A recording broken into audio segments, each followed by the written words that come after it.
की ఓం శాంతి 21వ తేదీన వాణి నడిచింది 28/2/67 की रात्रि क्लास 28/2/1967 యొక్క రాత్రి క్లాస్.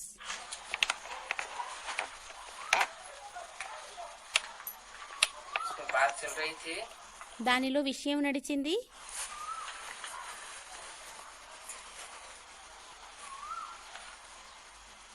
कि हम किसी की निंदा कर नहीं सकते. ఏమనంటే మనం ఎవరి నిందని చేయలేము. नाटक की भी महिमा करनी चाहिए. నాటకానిది కూడా మహిమ చెయ్యాలి. क्यों? ఎందుకని? क्योंकि ड्रामा कल्याणकारी है. ఎందుకంటే డ్రామా కళ్యాణకారి అయ్యింది. ड्रामा भी कल्याणकारी है, शिव बाबा भी कल्याणकारी है. డ్రామా కూడా కళ్యాణకారి అయ్యింది, శివబాబా కూడా కళ్యాణకారి అయ్యారు.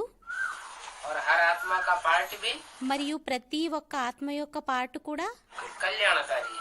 కళ్యాణకారి అయ్యింది. तो हम किसी की निंदा नहीं कर सकते हैं. అయితే మనం ఎవరి నిందని చెయ్యలేము. बाप बिना कोई इस माया की जेल से छुड़ा ही नहीं सकता. తండ్రి తప్ప ఈ మాయ యొక్క జైలు నుండి ఎవరూ విడిపించలేరు. रावण राज्य से बाप ही छुड़ावेंगे. రావణ రాజ్యం నుండి తండ్రి విడిపిస్తారు.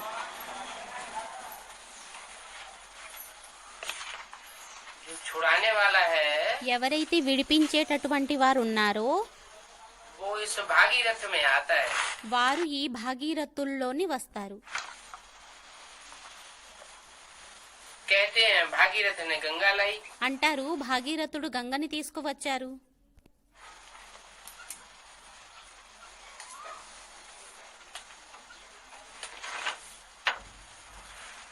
तो वो कैसे लावेंगे? అయితే వారు ఎలా తీసుకొస్తారు? अब भागीरथ किसे कहें? ఇప్పుడు భాగీరథుడు అని ఎవరిని అనడం జరుగుతుంది? रथ माना शरीर, రథం అనగా శరీరం, भागी माना భాగి అనగా वो भागीदार ఆ భాగీధరుడు जो भाग्य में. ఏదైతే భాగ్యంలోని భాగ్యాన్ని పంచుతారో. ऐसे तो दो भागीदार हैं, అలా అయితే ఇద్దరు భాగీదారులు అయ్యారు, राम और कृष्ण. రాముడు మరియు కృష్ణుడు. लौकिक में भी भागीदार है, अलौकिक में भी भागीदार है. లౌకికంలోని కూడా భాగీదారుడయ్యారు, అలౌకికంలోని కూడా భాగీదారుడయ్యారు. यज्ञ के आदि में भी भागीदार थे. యజ్ఞం యొక్క ఆదిలోని కూడా భాగీదారులై ఉండేవారు. लेकिन सुप्रीम सोल ने जिसको पहले पहले रथ बनाया కానీ సుప్రీం సోల్ మొట్టమొదట ఎవరినైతే రథంగా చేసుకున్నారో वो तो बीजारोपण करके चला गया. వారైతే బీజారోపణ చేసి వెళ్లిపోయారు. ज्ञान का बीजारोपण करके गया. జ్ఞానం యొక్క బీజారోపణ అనేది చేసి వెళ్లారు. या यूं कहें कि बाप ने बीजारोपण करवाया. లేకుంటే ఇలా కూడా అనడం జరుగుతుంది, తండ్రి బీజారోపణ అనేది చేయించుకున్నారు. बाप का काम होता है बीज बोना. తండ్రి యొక్క కార్యం అవుతుంది బీజాన్ని వేయడం,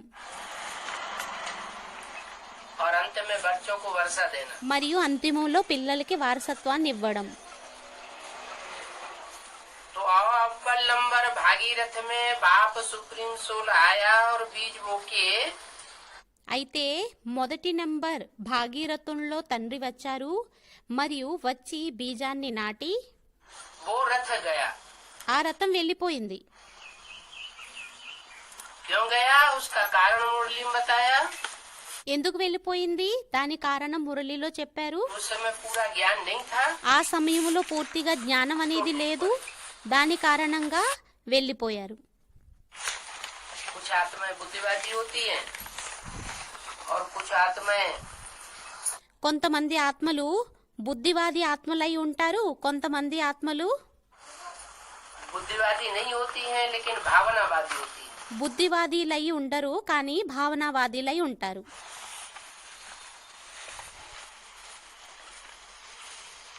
भावना से दिल से काम करती है. భావనతోని హృదయంతోని కార్యాన్ని చేస్తారు. दिल कहो मन कहो, హృదయం అనండి, మనసు అనండి. तो मन है ब्रह्मा అయితే మనసు అయ్యారు బ్రహ్మ, और बुद्धि है त्रिमूर्ति में शंकर, तीसरा नेत्र। మరియు బుద్ధి అయ్యారు త్రిమూర్తుల్లోని శంకరుడు, మూడవ నేత్రం. और संस्कार మరియు సంస్కారం एक अलग तुरीय शक्ति है, ఒక వేరే తురియ శక్తి అయ్యింది. जो मन बुद्धि में समाये रहते हैं, संस्कार जन्म जन्मांतर के। ఏదైతే మనసు బుద్ధిలోని సంస్కారం అనేది జన్మ జన్మాంతరాలు ఇమిడి ఉంటుంది. बुद्धि कोई की कितनी भी तीखी हो, బుద్ధి ఎవరిది ఎంత తీక్షణమైనా, मन कितना ही प्रबल हो, మనసు ఎంత ప్రబలమైనా, लेकिन संस्कार पूर्व जन्म के अपना కానీ సంస్కారాలు పూర్వజన్మవి తనవి आकर्षण कर लेते हैं। ఆకర్షణ అనేది చేసేస్తాయి. संस्कार परिवर्तन होने से సంస్కార పరివర్తన ఒకవేళ అయినట్లయితే सारा ही परिवर्तन हो जाता है। అంతా పరివర్తన అయిపోతుంది. लेकिन यहाँ तो रथ की बात है। కానీ ఇక్కడ రథం యొక్క విషయం అయ్యింది. विष्णु रूप जो संस्कार शक्ति है, విష్ణు రూపం సంస్కార శక్తి ఏదైతే ఉంటుందో वो रथ नहीं बनती है, అది రథంగా తయారవ్వదు. क्योंकि विष्णु कहा जाता है संपूर्ण देवता को। ఎందుకంటే సంపూర్ణ దేవతని విష్ణువు అని అనడం జరుగుతుంది. वो सहयोगिनी शक्तियों के रूप में అది సహయోగిని శక్తుల రూపంలోని रथ के भागीदार बन जाते हैं। రథం యొక్క భాగీదారుడుగా తయారైపోతుంది. राम और कृष्ण की जो सहयोगिनी शक्तियां हैं, రాముడు మరియు కృష్ణుడి యొక్క ఎవరైతే సహయోగిని శక్తులుంటాయో वो ही विष्णु स्वरूप है। అది విష్ణు రూపం, విష్ణు స్వరూపం అనడం జరుగుతుంది. संस्कार సంస్కారాలు, में जब पवित्रता आती है సంస్కారాలలో ఎప్పుడైతే పవిత్రత వస్తుందో तो नई दुनिया स्थापन होती है। అప్పుడు కొత్త ప్రపంచం స్థాపన అవుతుంది. और संस्कार जब निर्बल हो जाते हैं మరియు సంస్కారాలు ఎప్పుడైతే నిర్బలంగా అయిపోతాయో तो पुरानी दुनिया बन जाती है। అప్పుడు పురాతన ప్రపంచంగా తయారైపోతుంది. संस्कार शक्ति సంస్కార శక్తి का कनेक्शन యొక్క కనెక్షన్ इन दो रथों से है, ఈ రెండు రథాలతో అయ్యింది. राम से రామునితోని మరియు కృష్ణునితోని. दोनों ही भाग्यशाली रथ तो हैं, ఇద్దరూ భాగ్యశాలి రథాలైతే అయ్యారు. लेकिन फिर एक प्लस में चला जाता है। కానీ ఒక్కరు మళ్ళీ ప్లస్ లోకి వెళ్ళిపోతారు. जीवन का लक्ष्य दिया गया है नर से नारायण बनना, జీవనం యొక్క లక్ష్యాన్ని ఇవ్వడం జరిగింది. నరుడి నుంచి నారాయణుడిగా అవ్వడం, नारी से लक्ष्मी बनना। నారి నుండి లక్ష్మిగా అవ్వడం. बेसिक नॉलेज में हमें पता था బేసిక్ నాలెడ్జ్ లో మనకు తెలుసు कि ब्रह्मा सरस्वती ही नारायण बनने वाले हैं और लक्ष्मी बनने वाले हैं। ఏమనంటే బ్రహ్మ సరస్వతులే నారాయణుడిగా అయ్యేటటువంటి వారు మరియు లక్ష్మిగా అయ్యేటటువంటి వారు. लेकिन ये पता नहीं था కానీ कि ఇది डायरेक्ट తెలీదు. नर से नारायण बनने वाले हैं। ఏమనంటే డైరెక్ట్ లక్ష్మీనారాయణులుగా అయ్యేటటువంటి వారు ఉన్నారు అని. और उनका जो डायरेक्ट नर से नारायण बनते हैं उनका गायन ज्यादा है। మరియు ఎవరైతే డైరెక్ట్ నరుడి నుంచి నారాయణుడిగా అవుతారో వారి యొక్క గాయనం అనేది ఎక్కువగా ఉంది.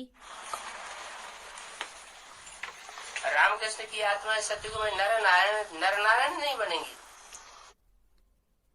కృష్ణుడి యొక్క ఆత్మ సత్యుగంలోని నరనారాయణుడిగా అవ్వదు. वो तो नर से पहले प्रिंस बनते हैं వారైతే మొదట నరుడి నుంచి ప్రిన్స్ గా అవుతారు. और प्रिंस बनने के बाद మరియు ప్రిన్స్ గా అయిన తర్వాత फिर नारायण बनते हैं। మళ్ళీ నారాయణుడిగా తయారవుతారు. लेकिन बाबा ने जो लक्ष्य दिया है मुरली में, కానీ మురళీలో బాబా ఏదైతే లక్ష్యాన్ని ఇచ్చారో वो लक्ष्य दिया है नर से नारायण बनने का। ఆ లక్ష్యం ఏదైతే ఇవ్వడం జరిగింది అంటే నరుడి నుంచి డైరెక్ట్ గా నారాయణుడిగా అవ్వడం. और नर से नारायण इसी जन्म में बनना है। మరియు నరుడి నుంచి నారాయణుడిగా ఇదే జన్మలో అవ్వాలి. अगले जन्म में नहीं बनना है। తరువాత జన్మలో అవ్వకూడదు. जो आत्माएं नर से नारायण जैसी, नारी से लक्ष्मी जैसी इसी जन्म में बनती हैं, ఏ ఆత్మలైతే నరుడి నుంచి నారాయణుడిగా, నారి నుంచి లక్ష్మిగా ఇదే జన్మలో తయారవుతారో वो परमात्मा बाप का डायरेक्ट వారు పరమాత్మ తండ్రికి డైరెక్ట్ గా वर्षा प्राप्त करने वाली अधिकारिणी बनती है। వారసత్వాన్ని పొందేటటువంటి అధికారులుగా తయారవుతారు. सुप्रीम सोल बाप आते हैं, సుప్రీం సోల్ తండ్రి వస్తారు. जिस तन में बाप बनकर संसार के सामने प्रत्यक्ष होते हैं, ఏ తనువులోనైతే తండ్రిగా అయ్యి ప్రపంచం ఎదురుగా ప్రత్యక్షం అవుతారో बाप का प्रत्यक्षता वर्ष मनाया जाता है सन 76 से। తండ్రి యొక్క ప్రత్యక్షతా సంవత్సరాన్ని జరుపుకోవటం జరుగుతుంది 1976 నుండి.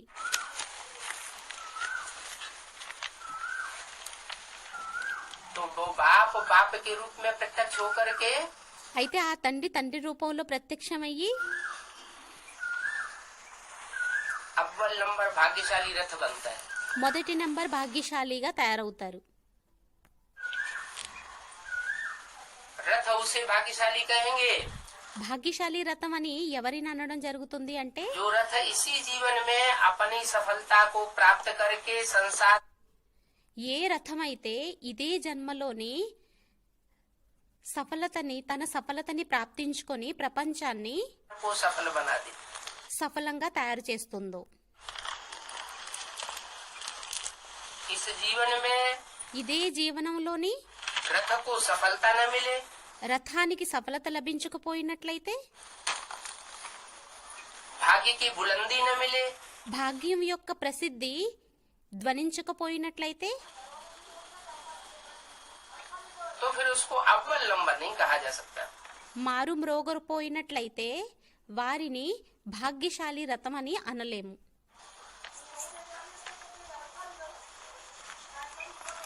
ब्रह्मा के लिए भी कहेंगे, బ్రహ్మ కోసం కూడా అనడం జరుగుతుంది. दादा लेखराज के लिए దాదా లేఖరాజు గురించి कि सुप्रीम सोल बाप ने उनमें प्रवेश किया, ఏమనంటే సుప్రీం సోల్ తండ్రి వారిలో ప్రవేశించారు అని. लेकिन 2वें नंबर में प्रवेश किया या पहले नंबर में प्रवेश किया? కానీ రెండో నెంబర్లో ప్రవేశించారా లేక మొదటి నెంబర్లో ప్రవేశించారా? मुरली में तो आया है మురళీలో అయితే వచ్చింది. कि पता कैसे चलता है कि इनमें बाप भगवान है? ఎలా తెలుస్తుంది వీరిలో భగవంతుడు తండ్రి ఉన్నారు అని? जब मुरली चलाते, ఎప్పుడైతే మురళీని నడిపిస్తారో, मुरली की बातों से, ज्ञान की बातों से पता लगता है कि ये तो అయితే మురళీ యొక్క విషయాల ద్వారా, జ్ఞానం యొక్క విషయాల ద్వారా ఇదైతే ईश्वर का ज्ञान हो सकता है ఈశ్వరుడి యొక్క జ్ఞానం అవ్వచ్చు. और किसी मनुष्य मात्र का ज्ञान नहीं हो सकता। మరి వేరే మనుష్య మాత్రుల యొక్క జ్ఞానం అవ్వలేదు. तो बताया है कि कराची से मुरली निकलती चली आई। అయితే అనడం జరిగింది కరాచీ నుండి మురళి నడుస్తూ వచ్చింది.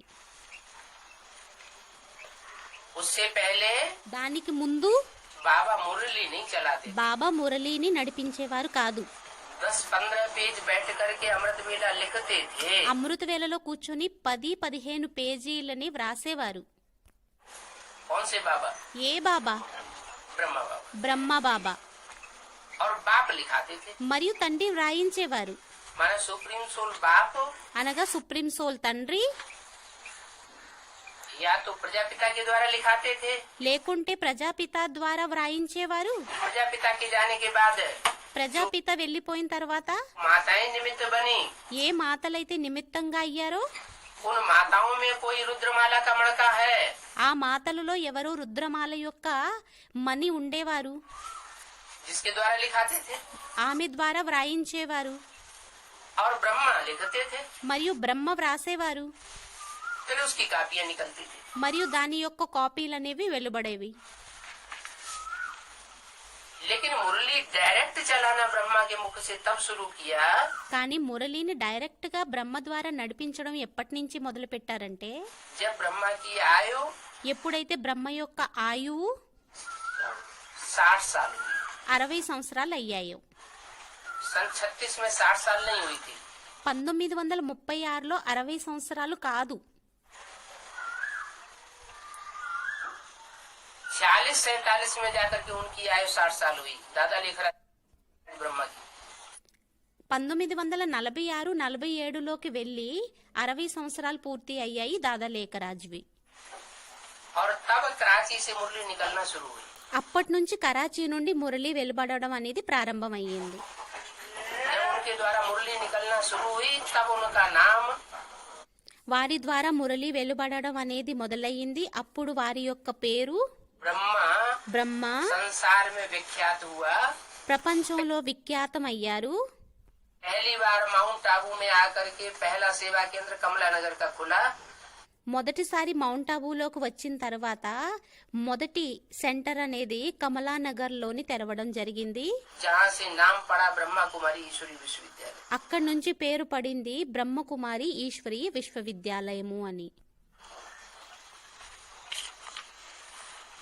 तो ब्रह्मा को ब्रह्मा के रूप में प्रत्यक्ष होने में అయితే బ్రహ్మకి బ్రహ్మ రూపంలో ప్రత్యక్షం అవ్వడంలోని सन 36 से लेकर के 36 నుండి 2051-52 तक का जो पीरियड लगा 2000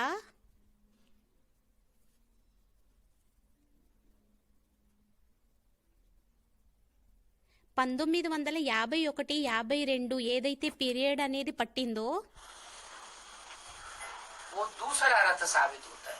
అది రెండో రథంగా రుజువవుతుంది. पहला रथ वो साबित होता है మొదటి రథం ఏది రుజువవుతుంది అంటే जो ब्रह्मा दादा लेखराज के साक्षात्कारों को भी क्लैरिफिकेशन दे देते हैं।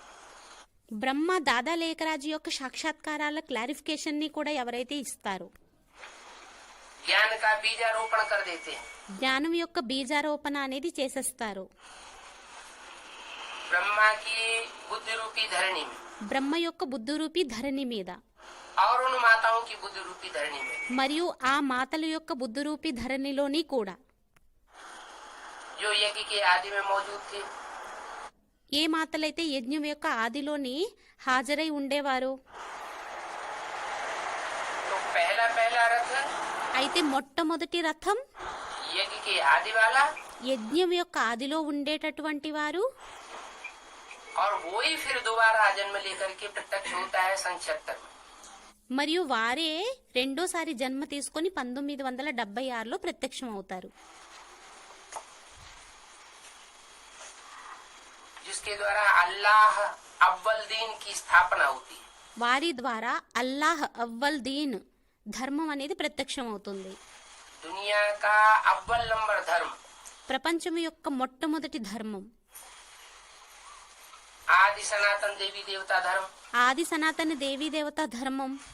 आदि है, ఆదిలో सनातन है माना पुराना है।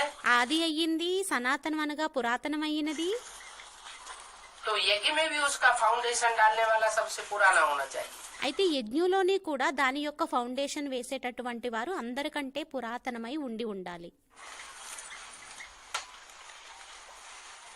आदि में भी पुराना है, ఆదిలో కూడా పురాణ అయ్యారు, मध्य में भी पुराना है మధ్యంలో కూడా పురాతనమైన వారయ్యారు.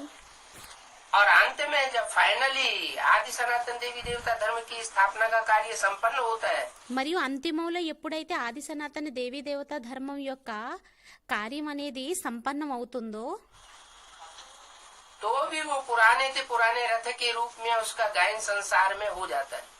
అయినా కూడా వారి యొక్క గాయనం అనేది ప్రపంచంలోని పురాతనమైన పురాణ కంటే కూడా పురాతనంగా ప్రపంచంలో ప్రత్యక్షమైపోతుంది. इसलिए दुनिया के बड़े बड़े అందువలనే ప్రపంచం యొక్క పెద్ద పెద్ద వారు जो देश है पुराने ఏదైతే దేశాలు ఉన్నాయో పురాతనమైనవి ग्रीस, मेसोपोटामिया, గ్రీస్ మరియు మెసోపొటామియా,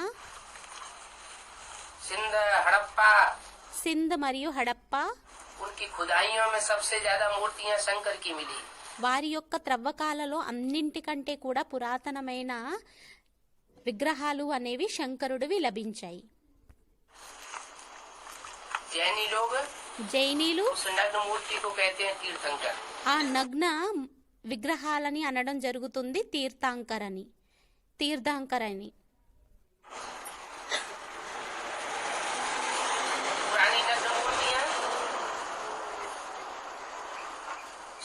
की मूर्तियां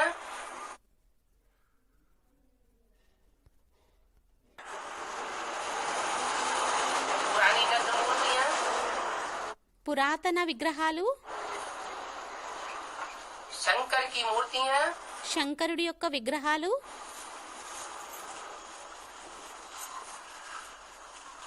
इतनी पुरानी है ఎంత పాతవి అంటే कि उनका अंदाजा अभी तक मनुष्यों ने नहीं लगा पाया। దాని యొక్క అనుమానాన్ని మనుషులు ఇప్పటి వరకు చేయలేకపోతున్నారు. लेकिन बाप हमें बताते हैं కానీ తండ్రి మనకి చెబుతారు, कि दुनिया से सबसे पुरानी चीज है शिव लिंग और ప్రపంచం యొక్క అన్నింటికంటే పురాతనమైన వస్తువయ్యింది శివలింగం, మరియు उसके बाद దాని ये తర్వాత नग्न मूर्तियां ఈ ముగ్గురు మూర్తులు शंकर की। శంకరుడివి. तो आदि रथ साबित होता है, అయితే ఆదిరథంగా రుజువవుతుంది, आदिश्वर साबित होता है, ఆదీశ్వరుడుగా రుజువవుతారు, भाग्यशाली रथ साबित होता है। భాగ్యశాలి రథంగా రుజువవుతారు. तो बोला है, అయితే అన్నారు, कहते हैं भागीरथ ने गंगा लाई। అంటారు భాగీరథుడు గంగని తీసుకువచ్చారు. अब ज्ञान की गंगा लाई ఇప్పుడు జ్ఞానం యొక్క గంగని తీసుకొచ్చారా या चैतन्य गंगा लाई? లేక చైతన్య గంగని తీసుకొని వచ్చారా? पहले कौन सी गंगा लाई? మొదట ఏ గంగని తీసుకొని వచ్చారు? यज्ञ के आदि में कहे तो बीज रूप में गंगा आई। యజ్ఞం యొక్క ఆదిలో అనడం జరిగినట్లయితే బీజ రూపంలో గంగ వచ్చింది. ज्ञान का बीजारोपण ब्रह्मा की बुद्धि में बैठ गया। జ్ఞానం యొక్క బీజారోపణ అనేది బ్రహ్మ యొక్క బుద్ధిలో కూర్చుండిపోయింది. कि मुझे नई ఏమనంటే, दुनिया में कृष्ण के रूप में जन्म लेना है। నాకు సత్యుగంలోని కృష్ణుడి రూపంలోని జన్మ తీసుకోవాలి. इस दुनिया में मेरा मुख्य पार्ट ब्रह्मा के रूप में है। ఈ ప్రపంచంలో నా ముఖ్యమైన పాటు బ్రహ్మ రూపంలో అయ్యింది.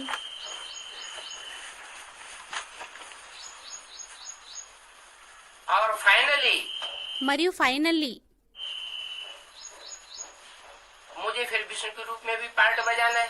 మరియు నాకు విష్ణు రూపంలోని కూడా నేను పాత్రని చెయ్యాలి, అభయనించాలి. ये उनकी बुद्धि में बैठा है, क्योंकि ब्रह्मा ఇది सोच వారి బుద్ధిలో కూర్చుంది. ఎందుకంటే विष्णु बनता है। బ్రహ్మే విష్ణువుగా తయారవుతారు, బ్రహ్మసు व्यक्तिगत విష్ణువుగా. साक्षात्कार उनको हुए थे, ప్రాక్టికల్ సాక్షాత్కారాలు వారికయ్యాయి. इसलिए वो तो पक्के बने रहे।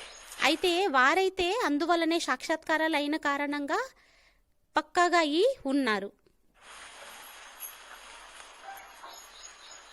जिसमें प्रवेश करके परमात्मा शिव ने पहले पहले उनके साक्षात्कारों का क्लैरिफिकेशन दिया। ఎవరిలో ప్రవేశించైతే పరమాత్మ తండ్రి ఆ సాక్షాత్కారాల యొక్క క్లారిఫికేషన్ అనేది ఇచ్చారో उनको तो साक्षात्कार नहीं हुए थे। వారికైతే సాక్షాత్కారాలు అవ్వలేదు. तो प्रैक्टिकल अनुभूति न होने के कारण అయితే ప్రాక్టికల్ అనుభూతి అవ్వలేని కారణంగా और ज्ञान का भी क्लैरिफिकेशन शुरुआत में न मिलने के कारण జ్ఞానం యొక్క క్లారిఫికేషన్ కూడా ప్రారంభంలో లభించలేని కారణంగా वो आत्मा ज्ञान में ज्यादा समय टिक नहीं सकी। ఆ ఆత్మ జ్ఞానంలోని యజ్ఞం ఆదిలోని ఎక్కువ సమయం వరకు జ్ఞానంలో నిలవలేకపోయింది. और उनको दोबारा जन्म लेकर के आना पड़ता है। మళ్ళీ వారికి రెండోసారి జన్మ తీసుకొని రావాల్సి వస్తుంది. जो पूर्वजन्म के ब्राह्मणत्व के संस्कार है वो साथ लाते हैं। ఏవైతే పూర్వజన్మ యొక్క బ్రాహ్మణ సంస్కారాలు ఉంటాయో వాటిని తోడులో తీసుకొని వస్తుంది. लेकिन दोबारा जब आते हैं तब तक కానీ రెండోసారి ఎప్పుడైతే వస్తారో అంతవరకు गीता माता जो उसका असली रूप है గీతామాత ఆమె యొక్క అసలైన రూపం ఏదైతే ఉంటుందో ब्रह्मा బ్రహ్మ, दादा लेखराज దాదా లేఖరాజ్, जिन्होंने माँ के रूप में ఎవరైతే తల్లి రూపంలోని वास्तविक पार्ट बजाया, నిజానికి వాస్తవిక పాత్రని అభయనించారు, वो माँ का स्वरूप ज्ञान के आधार पर संपन्न हो जाता है। ఆ మాత యొక్క స్వరూపం అనేది జ్ఞానం ఆధారంగా సంపన్నంగా అయిపోతుంది. 68-69 में जब शरीर छोड़ते हैं 1968-69లో ఎప్పుడైతే శరీరాన్ని విడిచిపెడతారో तो गीता माता का ज्ञान स्वरूप जो है అయితే గీతామాత యొక్క జ్ఞాన స్వరూపం ఏదైతే ఉంటుందో वो ब्राह्मणों की दुनिया में प्रत्यक्ष होता है। అది బ్రాహ్మణ ప్రపంచంలో ప్రత్యక్షమవుతుంది. लेकिन उस ज्ञान गीता के रोम रोम को समझने वाला కానీ ఆ జ్ఞానం గీతామాత యొక్క రోమ రోమాన్ని కూడా తెలుసుకునేటటువంటి వారు. वो गीतापति भगवान के रूप में जो प्रत्यक्ष होता है, ఆ గీతాపతి భగవంతుడి రూపంలో ఎవరైతే ప్రత్యక్షం అవుతారో वो एक ही है, వారు जिसे ఒక్కరే भाग्यशाली అయ్యారు. रथ कहा जाता है। వారినే భాగ్యశాలి రథం అని అనడం జరుగుతుంది. ब्रह्मा ने तो शरीर छोड़ दिया బ్రహ్మ అయితే శరీరాన్ని విడిచిపెట్టేశారు, और हार्ट फेल होकर के शरीर छोड़ा। మరియు హార్ట్ ఫెయిల్ అయ్యి శరీరాన్ని విడిచిపెట్టారు. मुरली में तो बोला गया है कि योगियों का कभी हार्ट फेल हो नहीं सकता। మురళీలోనైతే అన్నారు యోగిలకి ఎప్పుడూ హార్ట్ ఫెయిల్ అవ్వదని. योगियों का हार्ट तो बहुत मजबूत होता है। యోగిల యొక్క హార్ట్ అయితే చాలా పటిష్టంగా ఉంటుంది. इतना हार्ट मजबूत होता है ఎంత పటిష్టంగా ఉంటుంది అంటే कि सारी दुनिया का विनाश इन आंखों से देखेंगे। ఏమనంటే మొత్తం ప్రపంచం యొక్క వినాశనాన్ని ఈ నేత్రాలతో చూస్తారు. ब्रह्मा बाबा को तो साक्षात्कार हुआ था विनाश का, బ్రహ్మబాబాకైతే వినాశనం యొక్క సాక్షాత్కారాలు అయ్యాయి. तो रो पड़े थे। అప్పుడు ఏడవడం మొదలు పెట్టారు. तो ये नहीं कहेंगे कि हार्ट मजबूत था। అయితే ఇలా అనడం జరగదు ఆయన యొక్క హార్ట్ అనేది చాలా పటిష్టంగా ఉండేది అని. हाँ, कृष्ण की सोल, కృష్ణుడి యొక్క సోల్ उर्फ ब्रह्मा की सोल ఉర్ఫ్ బ్రహ్మ యొక్క సోల్ पावरफुल बाप का प्रैक्टिकल स्वरूप का संग पाकड़ के पावरफुल बन जाती है। పవర్ఫుల్ తండ్రి యొక్క సాంగత్యపు రంగుని తీసుకొని పవర్ఫుల్ గా తయారైపోతుంది. और इतनी पावरफुल बनती है कि वो सृष्टि का पहला पत्ता बन जाती है। మరియు ఎంత పవర్ఫుల్ గా తయారవుతుంది అంటే సృష్టి యొక్క మొదటి ఆకుగా తయారైపోతుంది. तो शरीर छोड़ने के बाद అది శరీరాన్ని విడిచిపెట్టిన తర్వాత अधूरे ज्ञान चंद्रमा के रूप में అర్ధచంద్రమా రూపంలోని शंकर के मस्तिष्क में प्रवेश करती है శంకరుడి యొక్క మస్తకంలోని ప్రవేశిస్తుంది, या स्थान लेती है। లేక స్థానాన్ని తీసుకుంటుంది. तो जरूर श्रेष्ठ आत्मा है। అయితే తప్పకుండా శ్రేష్ఠాత్మ అయ్యింది. कहते हैं ना सर माथे पर, అంటారు కదా తల మీదకి ఎక్కించుకున్నారని. जैसे गंगा को माथे पर चढ़ाया हुआ है, सर ఏ के విధంగా గంగని మస్తకం మీద ఎక్కించుకున్నారు, ऊपर चढ़ाया हुआ है, తల మీదకి ఎక్కించుకున్నారు. ऐसे चंद्रमा को भी मस्तक पे लगाया हुआ है। అదే విధంగా చంద్రుణ్ణి కూడా తల మీదకి ఎక్కించుకున్నారు. भले कृष्ण की सोल భలే కృష్ణుడి యొక్క ఆత్మ बुद्धि है। బచ్చా బుద్ధి అయితే అయ్యింది. बोला है ब्रह्मा को शिव बाबा बेबी कहते हैं। భలే మురళిలో అన్నారు బ్రహ్మని శివ్ బాబా బేబీ అని అనడం జరుగుతుంది. क्यों बेबी कहते हैं? ఎందుకు బేబీ అని అంటారు? उनके मुख से ఎందుకంటే जो कुछ भी सुनाया వారి యొక్క నోటి ద్వారా ఏదైతే వినిపించారు उसका राज ब्रह्मा की बुद्धि में डायरेक्ट नहीं बैठा। దాని యొక్క రహస్యం బ్రహ్మ యొక్క బుద్ధిలో డైరెక్ట్ గా కూర్చోలేదు. राज भी उस आत्मा की बुद्धि में तब बैठता है రహస్యం కూడా ఆ అతని యొక్క బుద్ధిలో ఎప్పుడు वो కూర్చుంటుందంటే शरीर छोड़ने के बाद అతను శరీరాన్ని విడిచిపెట్టిన తర్వాత, सूक्ष्म शरीर धारण करने के बाद సూక్ష్మ శరీరాన్ని ధారణ చేసిన తర్వాత राम वाले व्यक्तित्व में दूसरे जन्म में प्रवेश करते हैं। రెండో జన్మలోని రాముడి యొక్క వ్యక్తిత్వంలోని ఎప్పుడైతే రెండోసారి ప్రవేశిస్తుందో, राम वाली आत्मा सृष्टि का बीज रूप है। రామ్వాలి ఆత్మ సృష్టి యొక్క బీజరూపి ఆత్మ అయ్యింది. जो मनुष्य सृष्टि का बीज है, ఎవరైతే మనుష్య సృష్టి యొక్క బీజం ఉన్నారో उस बीज रूप के संग के रंग में आकर ఆ బీజరూపుడి యొక్క సాంగత్యపు రంగులోకి వచ్చి कृष्ण की सोल भी बीज रूप बन जाती है। కృష్ణుడి యొక్క సోల్ కూడా బీజరూపుడుగా అయిపోతుంది. लेकिन प्रवेश करने मात्र से तुरंत जम दे जाम दे तो होता नहीं। కానీ ప్రవేశించినంత మాత్రాన్ని వెంటనే అయ్యే విషయం అనేది ఉండదు. परिवर्तन होने में टाइम लगता है। పరివర్తన అవ్వడంలో సమయం పడుతుంది. वो कृष्ण की सोल ఆ కృష్ణుడి యొక్క సోల్ 2 प्रकार के पार्ट बजाती है। రెండు ప్రకారాలైన పాటని అభినయిస్తుంది. एक बीज रूप स्टेज में प्रवेश करने का, ఒకటి బీజరూపి స్టేజ్ లో ప్రవేశించేటటువంటి, और दूसरा మరియు రెండోది सूक्ष्म शरीर से सूक्ष्म गुलजार दादी और शरीरंतो दूसरे नी- ब्राह्मण वंशों में प्रवेश करने का भी पार्ट बजाती रहती है। గుల్జార్ దాది తనువులోని బ్రాహ్మణ వత్సలలోని ప్రవేశించేటటువంటి కార్యాన్ని కూడా చేస్తుంది. संपन्न तब तक नहीं कहेंगे जब तक वो సంపన్నం ఎంతవరకు అనడం జరగదు అంటే ఎంతవరకు అయితే అది एवरलास्टिंग बीज रूप स्टेज धारण कर ले। ఎవర్ లాస్టింగ్ బీజరూపీ స్టేజ్ అని ధారణ చేసేయదు. और जब वो बीज रूप स्टेज धारण करती है మరియు ఎప్పుడైతే అది బీజరూపీ స్టేజ్ అని ధారణ చేస్తుందో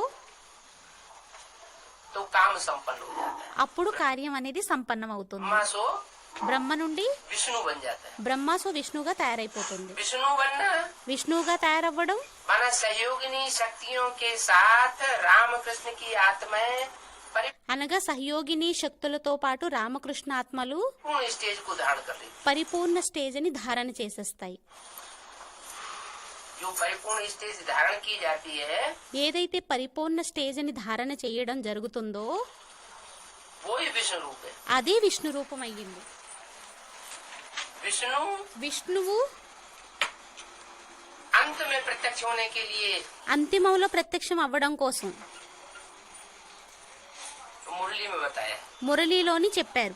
पहली बार है మొదటిసారి ब्रह्मा को प्रत्यक्ष होना है, బ్రహ్మకి ప్రత్యక్షం అవ్వాలి, दूसरी बार शंकर को प्रत्यक्ष होना है రెండోసారి శంకరుడికి ప్రత్యక్షం అవ్వాలి, और लास्ट में विष्णु रूप प्रत्यक्ष होना है। మరియు లాస్ట్ లోని విష్ణు రూపానికి ప్రత్యక్షం అవ్వాలి. ब्रह्मा की मूर्ति ब्रह्मा ब्रह्म के रूप యొక్క में हम मूर्ति ब्राह्मणों के सामने आई। బ్రహ్మ రూపంలోని బ్రాహ్మణులు ఎదురుగా వచ్చింది.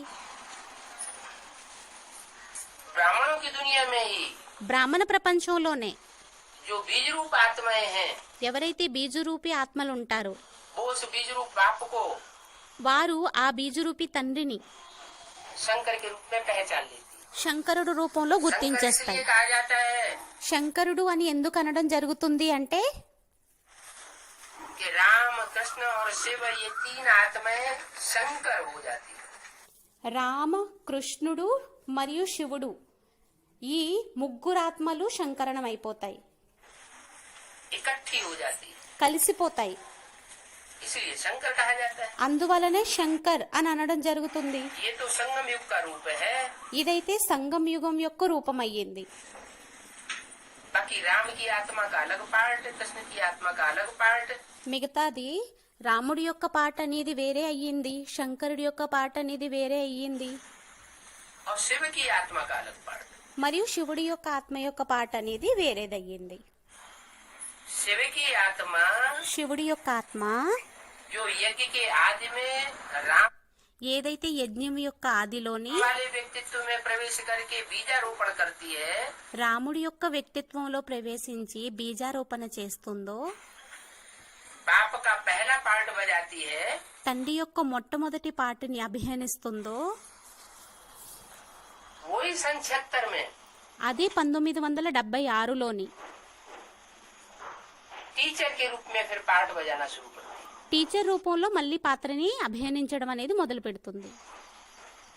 राम वाले व्यक्तित्व के రామ్వాలి వ్యక్తిత్వంలోని दूसरे जन्म में प्रवेश करती है। రెండో జన్మలోని ప్రవేశిస్తుంది.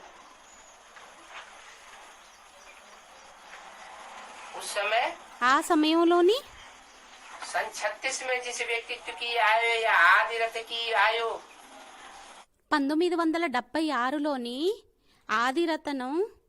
ఆదిరత్నం యొక్క ఆయువు 60 साल थी, 60 సంవత్సరాలు ఉండేవో 100 साल पूरी हो जाती है। దానికి వారికి 1976కు వచ్చేసరికి 100 సంవత్సరాలు పూర్తి అయిపోతాయి. मन आदि रथ जो है అనగా ఆది రథం ఎవరైతే ఉంటారో वो 100 वर्ष का परिपूर्ण होने पर వారు 100 సంవత్సరాలు పరిపూర్ణం అవ్వడంతోని जैसे शास्त्रों में लिखा हुआ है ఏ విధంగా అయితే శాస్త్రాలలో వ్రాయబడి ఉంది, कि ब्रह्मा 100 वर्ष की आयु में खलास हो जाता है। బ్రహ్మ 100 సంవత్సరాల ఆయువులో సమాప్తి అయిపోతారు. ब्रह्मा की आयु शास्त्रों में 100 साल बताई गई। బ్రహ్మ యొక్క ఆయువు శాస్త్రాలలోని 100 సంవత్సరాలు చెప్పడం జరిగింది. ब्रह्मा की आयु मृत्युलोक में पूरी होती है। బ్రహ్మ యొక్క ఆయువు మృత్యులోకంలోని పూర్తి అయిపోతుంది. तो शंकर को दोनों ही रूप दिखाए जाते हैं। అయితే శంకరుడిది 2 రూపాలు చూపించడం జరుగుతుంది. वाला रूप भी दिखाया जाता है मृत्युलोक का, గడ్డాలు మరియు మీసాలు ఉండేటటువంటి రూపాన్ని కూడా మృత్యులోకంది చూపించడం జరుగుతుంది. और क्लीन शेव भी दिखाई जाती है. మరియు క్లీన్ సేవది కూడా చూపించడం జరుగుతుంది. अमरलोक जिसे कहते हैं. అమరలోకం అని దేనినైతే అంటారు. अमरलोक में जो भी मनुष्य मात्र होते हैं, అమరలోకంలో ఏ మనుష్య మాత్రులైతే ఉంటారో, देवताएं होते हैं, దేవతలు ఉంటారో, उनको विकारों की निशानी दाढ़ी मूंछ नहीं होती. వారికి వికారాల యొక్క గుర్తు గడ్డాలు మీసాలు ఉండవు. तो सन 76 से అయితే 1976 నుండి शिव की सोल भी प्रवेश होकर के प्रत्यक्ष होती है శివుడి యొక్క సోల్ కూడా ప్రవేశించి ప్రత్యక్షం అవుతుంది. और ब्रह्मा की सोल भी प्रत्यक्ष होती है. మరియు బ్రహ్మ యొక్క సోల్ కూడా ప్రత్యక్షం అవుతుంది. राम का व्यक्तित्व तो है ही है. రాముడి యొక్క వ్యక్తిత్వం అయితే అవ్వనే అయ్యింది. तो तीनों आत्माओं का संकरण जो है అయితే ముగ్గురు ఆత్మల యొక్క శంకరణం ఏదైతే ఉంటుందో वो ब्राह्मणों की दुनिया में बीज रूप आत्माओं के बीच में అది బ్రాహ్మణ ప్రపంచంలోని బీజరూపి ఆత్మల ప్రపంచంలోని మధ్యలోని ప్రత్యక్షం बीज रूप అవుతుంది. आत्माएं कौन सी है? ఆ బీజరూపి ఆత్మలు ఎవరయ్యారు? वो वही है जो यज्ञ के आदि में थी వీరు వారే అయ్యారు ఎవరైతే యజ్ఞం ఆదిలో కూడా ఉండేవారు. और राम वाली आत्मा के जाने के साथ साथ वो आत्माएं भी यज्ञ छोड़ करके गई. మరియు రామవాలి ఆత్మ వెళ్ళడం తోడులోని ఆత్మలు కూడా రామవాలి ఆత్మ తోడులో వెళ్లిపోయాయి. నెంబర్ వారుగా वही आत्मा अभी दोबारा फिर అవే ఆత్మలు మళ్ళీ రెండోసారి మళ్ళీ एडवांस पार्टी के रूप में అడ్వాన్స్ పార్టీ రూపంలోని ब्राह्मणों की दुनिया में प्रत्यक्ष हुई. బ్రాహ్మణ ప్రపంచంలో ప్రత్యక్షం అవుతున్నాయి. आगे भी एडवांस पार्ट बजाने वाली थी. తరువాత కూడా అడ్వాన్స్ పార్టీని అభినయించేటటువంటివి అయ్యాయి. और अंत में अभी दोबारा जन्म लेकर के आती है, మరియు అంతిమంలో రెండోసారి ఎప్పుడైతే జన్మను తీసుకొని వస్తాయో वो भी एडवांस पार्ट बजाती है. అయినా కూడా అడ్వాన్స్ పార్టీని అభినయిస్తాయి. ज्ञान में भी एडवांस, జ్ఞానంలో కూడా అడ్వాన్స్, योग में भी एडवांस, యోగంలోని కూడా అడ్వాన్స్, धारणाओं में उनको एडवांस नहीं कहा जा सकता. ధారణలోని వారిని అడ్వాన్స్ అనడం జరగదు. जब तक ఎంతవరకు वो అయితే बीज रूप आत्माएं रुद्रमाला के मण के विजय బీజరూపి ఆత్మలు రుద్రమాల యొక్క ఆత్మలు माला में ऐड न किए जाए. విజయమాలలోని ఎంతవరకు అయితే యాడ్ చేయటం జరగదు. क्योंकि विजय माला जो है ఎందుకంటే విజయమాల ఏదైతే ఉంటుందో उसका नाम ही है वैजंती माला. దాని పేరే అయింది వైజయంతి మాల. अंत में जिन्होंने अंतोंलोनी विकारों पर विजय प्राप्त की, అంతిమంలో ఎవరైతే వికారాల మీద విజయాన్ని ప్రాప్తించుకున్నారు और कराई. మరియు చేయించారు. रुद्रमाला के मण के सिंगल मण के हैं, రుద్రమాల మనులు సింగల్ మనులయ్యారు, युगल मण के नहीं है. యుగల్ మనులు కాదు. और ये प्रवृत्ति मार्ग का ज्ञान है. మరియు ఇది ప్రవృత్తి మార్గ జ్ఞానం అయ్యింది. तो जब तक वो सिंगल मण के प्रवृत्ति मार्ग के न बने, ఎంతవరకు అయితే ఆ సింగల్ మనులు ప్రవృత్తి మార్గం వారిగా అవ్వరో तब तक उनकी संपूर्ण जीत नहीं हो सकती. అంతవరకు వారి యొక్క సంపూర్ణ విజయం అనేది చేకూరదు. और प्रवृत्ति मार्ग के बनेंगे किसके साथ? మరియు అయితే ప్రవృత్తి మార్గం వారిగా ఎవరి తోడులో అవుతారు? ఎవరితో అవుతారు? जो समान पुरुषार्थी होंगे ఎవరైతే సమాన పురుషార్థులు ఉంటారో उनके साथ ही बनना है. వారితోనే తయారవ్వాలి. तो समान पुरुषार्थी वो निकलते हैं అయితే సమాన పురుషార్థులు ఎవరు వెలువడతారంటే विजयमाला से. విజయమాల నుండి. रुद्रमाला निकलती है एडवांस पार्टी से, రుద్రమాల వెలువడుతుంది అడ్వాన్స్ పార్టీ నుండి. और विजयमाला निकलती है మరియు విజయమాల వెలువడుతుంది एडवाइजर पार्टी से. అడ్వైజర్ పార్టీ నుండి. एडवाइस देने वाली आत्माएं. అడ్వైజ్ ని ఇచ్చేటటువంటి ఆత్మలయ్యాయి. जैसे पहले राजाएं होते थे, మొదట ఏ విధంగా అయితే రాజులు ఉండేవారు, राजाएं तो भिखारी होते थे, రాజులు వికారీలై ఉండేవారు.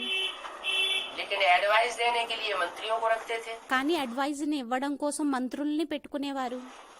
अच्छे अच्छे ब्राह्मण, మంచి మంచి బ్రాహ్మణులని, पवित्र बुद्धि वाले ब्राह्मणों को పవిత్ర బుద్ధి ఉండేటటువంటి బ్రాహ్మణులని महाआमात्य महामंत्री के रूप में उनको आसीन किया जाता था. राज्यपति మహా ఆమాత్యుల రూపంలోని మహామంత్రుల రూపంలోని వారిని ఆసీనులుగా చేయటం జరిగేది. और उनसे सलाह लेकर के आगे बढ़ते थे। ఆస్థానంలోని మరియు వారి నుండి సలహా తీసుకొని ముందుకి నడిచేవారు. समझते थे कि వారు అనుకునేవారు, రాజులు, बुद्धि पवित्र है, వీరి బుద్ధి పవిత్రమైనది. इन पवित्र बुद्धियों के आधार पर हम राज्य चलाएंगे तो हमारा राज्य ఈ పవిత్ర బుద్ధి ఆత్మల ఆధారంగా మా రాజ్యాన్ని నడిపించినట్లయితే निष्कंटक चलेगा। మా రాజ్యం అనేది నిష్కంఠంగా నడుస్తుంది. तो वो यहाँ की भी बात है। అయితే అది ఇక్కడి యొక్క విషయం కూడా అయ్యింది. एडवांस पार्टी में అడ్వాన్స్ పార్టీలోని जो बीज रूप आत्माएं हैं, रुद्रमाला के मण के हैं, ఎవరైతే బీజరూపి ఆత్మలు ఉంటారో, రుద్రమాల యొక్క ఆత్మలు ఉంటారో, उनकी बुद्धि में ये तो बैठा हुआ है कि हम शिव के पुत्र हैं। వారి బుద్ధిలో ఇదైతే కూర్చుంది, ఏమనంటే మేము శివుడి యొక్క పుత్రులమి అని, शिववंशी हैं। శివవంశీయులమి అని, हम बीज रूप आत्माएं हैं। మేము బీజరూపి ఆత్మలమి అని. लेकिन కానీ बीज रूप आत्मा होने मात्र से ही सारा कार्य संपन्न नहीं हो सकता। బీజరూపి ఆత్మ అవ్వడంతోనే మొత్తం కార్యం అంతా సంపన్నం అయిపోదు. बीज को धरणी भी चाहिए। బీజానికి ధరణి కూడా కావాలి. धरणी में धारणा होती है। ధరణిలోని ధారణ ఉంటుంది. धरणी में जितनी सहन शक्ति होती है, ధరణిలో ఎంతైతే సహన శక్తి ఉంటుందో उतनी सहन शक्ति और किसी में नहीं होती। అంత సహన శక్తి దేనిలోని కూడా ఉండదు. धरणी माने कन्या माताएं। ధరణి అనగా కన్యలు మాతలు. कन्या माताएं ज्यादा धारणा स्वरूप होती। కన్యలు మాతలు ఎక్కువగా ధారణా స్వరూపులై ఉంటారు. वो धारणा वाली कन्या माताएं ఆ ధారణా వాలి కన్యలు మాతలు जो माता का रूप है, ఏదైతే మాత యొక్క రూపం ఉంటుందో उन्होंने जरूर वहीं से पालना ली होगी जिसने माता का पार्ट बजाया। వారు తప్పకుండా ఎవరి నుండి పాలన తీసుకొని ఉండి ఉంటారు అంటే ఎవరైతే మాత యొక్క పాటుని అభినయించారో और माता के पार्ट के रूप में మరియు మాత యొక్క పాటు రూపంలోని उनकी पालना ली गोद में। ఆమె యొక్క వారి యొక్క పాలన అనేది ఒడిలోని వీరు తీసుకున్నారు.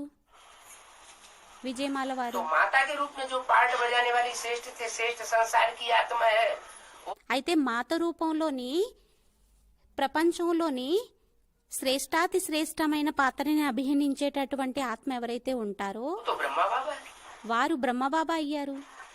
ब्रह्मा बाबा ने जितना सहन शक्ति का पार्ट बजाया, బ్రహ్మబాబా ఎంత సహన శక్తి యొక్క పాత్రని అభినయించారో उतना रुद्रमाला के अंदर या एडवांस पार्टी के अंदर రుద్రమాల లోపల అడ్వాన్స్ పార్టీ లోపల कोई भी आत्मा ऐसी नहीं है जिसने इतना सहन शक्ति का पार्ट बजाया। ఏ ఆత్మ కూడా అటువంటిది లేదు ఎవరైతే సహన శక్తి యొక్క పాటని అభినయించి ఉండి ఉంటారు. तो धारणा मूर्ति के रूप में అయితే ధారణ మూర్తి రూపంలోని ब्रह्मा की गोदी में जो आत्माएं पली, బ్రహ్మ యొక్క ఒడిలోని ఏ ఆత్మలైతే ఫలించారు, పాలన తీసుకున్నారు, उन पलने वाली आत्माओं में कोई श्रेष्ठ आत्मा ऐसी निकलती है ఆ పాలన తీసుకునేటటువంటి ఆత్మలలోని ఎవరో శ్రేష్ఠ ఆత్మ ఎటువంటిది వెలువడుతుంది అంటే बेसिक नॉलेज की आत्माओं में से ही బేసిక్ నాలెడ్జ్ ఆత్మలలో నుండే जो रुद्र का मणका नहीं बनती है। వారు రుద్ర యొక్క మనులుగా అవ్వరు. रुद्रमाला का मणका न बन करके రుద్రమాల మనులుగా తయారవ్వకుండా विजयमाला के मणका भांति बनती है। విజయమాల యొక్క మనులుగా వారి యొక్క అనుకరులుగా తయారవుతారు. मन అనగా विकारों पर पहले पहले विजय प्राप्त करती है వికారాల మీద మొట్టమొదట విజయాన్ని ప్రాప్తించుకుంటాయి और कराती है। మరియు చేయిస్తాయి. इसके लिए बाबा ने एक मिसाल दी है। దీనికోసం బాబా ఒక్క ఉదాహరణని ఇచ్చారు. एक पंडित जी थे, ఒక పండితుడు ఉండేవారు, एक बुढ़िया थी। ఒక ముసలిది ఉండేది. दोनों को नदी पार करनी थी। पंडित ఇద్దరికి నదిని ఒడ్డుకి చేరుకోవాల్సి ఉండేది. जी अपनी पंडिताई जो दिखा रहे थे, పండితుడు తన యొక్క పండితాయిని చూపించారు. ऐसा करना है वैसा करना है, అలా చెయ్యాలి, ఇలా చెయ్యాలి. और बुढ़िया सुन रही थी, మరియు ఆ ముసలావిడ వింటూ వచ్చింది, धारण कर रही थी। ధారణ చేస్తూ వచ్చింది. बुढ़िया तो पार निकल गई, ముసలావిడ ఒడ్డుకు చేరుకుపోయింది, पंडित जी रह गए। మరియు పండితుడు ఉండిపోయారు. रही बात यज्ञ की, ఈ విషయం అయ్యింది యజ్ఞం ఆదిది.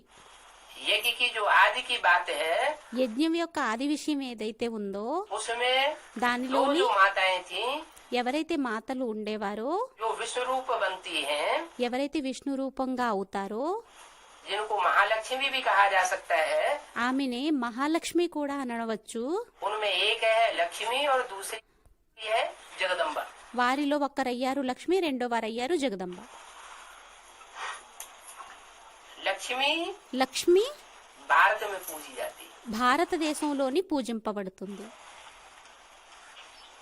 वर्ल्ड मदर का टाइटल जो है वो विदेशों में भी दिया जाता है। వరల్డ్ మదర్ యొక్క టైటిల్ అనేది విదేశాలలోని కూడా ఇవ్వడం జరుగుతుంది. वर्ल्ड मदर వరల్డ్ మదర్ माना सब धर्मों की माँ, అనగా అన్ని ధర్మాలకి తల్లి.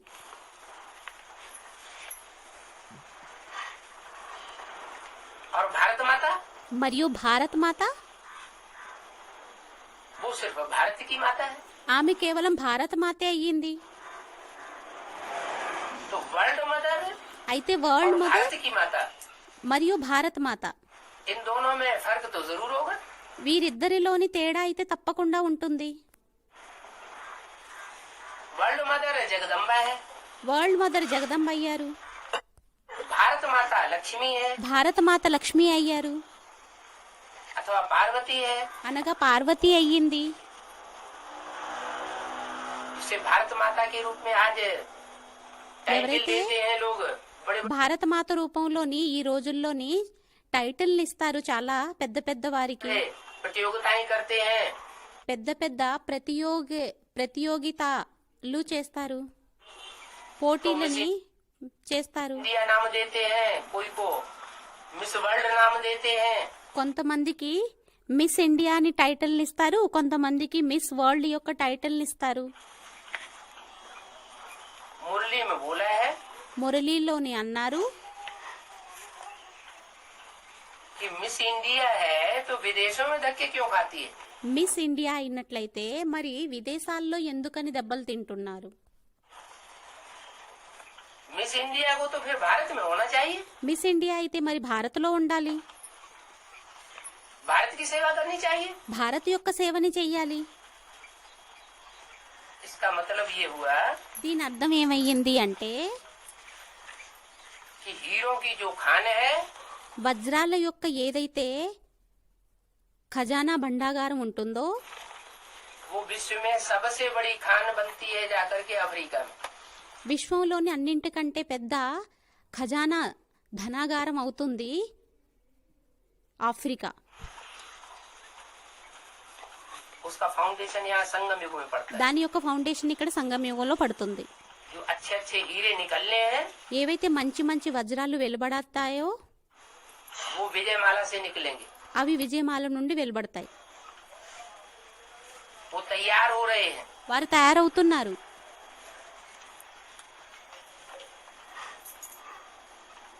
उसकी यादगार में भारत में దాని యొక్క స్మృతి చిహ్నంగా భారత్లోని इंडिया गेट बनाया हुआ है, ఇండియా గేట్ తయారై ఉంది. दिल्ली में भी बनाया हुआ है ఢిల్లీలో కూడా తయారు చేయబడి ఉంది, और बम्बई में भी बनाया हुआ మరియు బొంబాయిలోని కూడా తయారు చేయబడి ఉంది. है। माना विदेश से आती है। అనగా విదేశం నుండి వస్తుంది. और जगदम्बा మరియు జగదంబ उसका जो स्थान है, ఆమె యొక్క స్థానం ఏదైతే ఉంటుందో, जगत की माँ मानी जाती है, ఎవరినైతే మొత్తం జగత్తుకి అమ్మ అని ఒప్పుకోవటం జరుగుతుందో उसका मूल स्थान दिल्ली। ఆమె యొక్క మూల స్థానం అయింది ఢిల్లీ.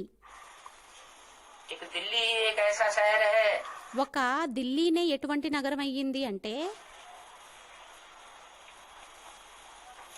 जिसमें सब धर्म की आत्माओं ने राज्य किया है। దానిలోని అన్ని ధర్మాల యొక్క ఆత్మలు రాజ్యాన్ని చేశాయి. इसलिए अव्यक्त वाणी में बोला है दिल्ली का परिवर्तन सारी दुनिया का परिवर्तन. అందువల్లనే అవ్యక్తవాణిలో అన్నారు ఢిల్లీ యొక్క పరివర్తన మొత్తం ప్రపంచం యొక్క పరివర్తన అయ్యింది. दिल्ली का सुधार ఢిల్లీ యొక్క పరివర్తన सारे भारत का और सारी दुनिया का सुधार.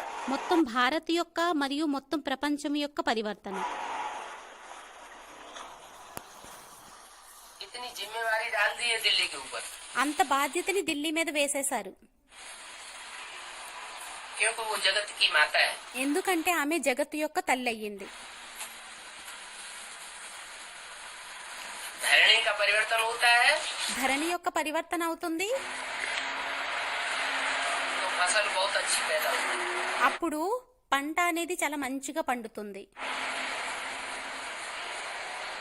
बीज का भी परिष्कार किया जाता है. బీజాన్ని కూడా పరిష్కృతం చేయటం జరుగుతుంది. तो दोनों के ऊपर ध्यान दिया जाता है. అయితే రెండింటి మీద కూడా ధ్యాస పెట్టడం జరుగుతుంది. बीज का भी परिवर्तन करना, బీజాన్ని కూడా పరివర్తన చెయ్యాలి, परिष्कार करना పరిష్కరితం చెయ్యాలి, और धरणी का भी परिष्कार करना. మరియు ధరణి యొక్క పరిష్కారం కూడా చెయ్యాలి.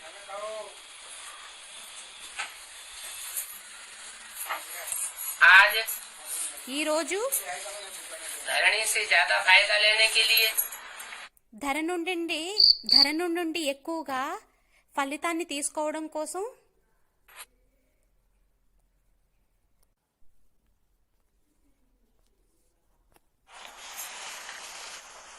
दुनिया में तो खाद डाली जाती है. ప్రపంచంలోనైతే ఎరువును వేయడం జరుగుతుంది. इस खाद में मुख्य खाद नाम दिया जाता है यूरिया. ప్రపంచంలోని ఆ ఎరువుల్లోని ముఖ్యమైన ఎరువు అయ్యింది, దాని పేరు ఇవ్వడం జరుగుతుంది యూరియా. यूरिन शब्द से बनी है यूरिया. యూరిన్ పదం నుండి వెలువడింది యూరియా. वो तो हद की बात होगी. అదైతే హద్దు యొక్క విషయం అయిపోయింది. ब्राह्मणों की बेहद की दुनिया में బ్రాహ్మణుల యొక్క బేహద్దు ప్రపంచంలోని बाप ने हम ये क्लियर कर दिया है. తండ్రి మనకి ఇది క్లియర్ చేసేశారు. क्या आवे से धरणी पर ఇప్పుడు ఈ ధరణి మీద दूध की पैदाइश खलास होनी. మూత్రం యొక్క ఉత్పత్తి అనేది సమాప్తవ్వనున్నది. ये खाद नहीं चलेगी. ఈ ఎరువు నడవదు. धरणी को जो खाद चाहिए ధరణికి ఏదైతే ఎరువు కావాలో वो मूल रूप में चाहिए అది మూల రూపంలో కావాలి. जैविक खाद. జైవిక ఎరువు. जैविक खाद का मतलब है జైవిక ఎరువు అంటే जीवित खाद. జీవిత ఎరువు, माना वाइब्रेशंस की खाद. అనగా వైబ్రేషన్ యొక్క ఎరువు. श्रेष्ठ वाइब्रेशन जितना ब्राह्मणों की दुनिया में ज्ञान युक्त శ్రేష్ట వైబ్రేషన్ల యొక్క ఎరువు ఎంత జ్ఞానయుక్తంగా कन्याओं माताओं के लिए रहेंगे కన్యలది మాతలది ఉంటుందో उतना ही श्रेष्ठ फसल पैदा होगी. అంతే శ్రేష్టమైన పంట అనేది ఉత్పన్నమవుతుంది. नई सृष्टि की. కొత్త సృష్టిది. जो नई सृष्टि बननी है ఏదైతే కొత్త సృష్టి వెలువడనున్నదో उसमें वाइब्रेशन का बहुत बड़ा महत्व है. దానిలో వైబ్రేషన్ యొక్క మహత్వత అనేది చాలా ఎక్కువగా ఉంటుంది. शरीर की भागदौड़ की सेवा कितनी ब्रह्मा कुमारियों ने कर ली. శరీరంతోని పరిగెత్తేటటువంటి సేవని బ్రహ్మకుమారీలు ఎంత ఎక్కువగా చేసేశారు. एडवांस पार्टी वाले भी करते रहे. అడ్వాన్స్ పార్టీ వాళ్ళు కూడా చేస్తూ వచ్చారు.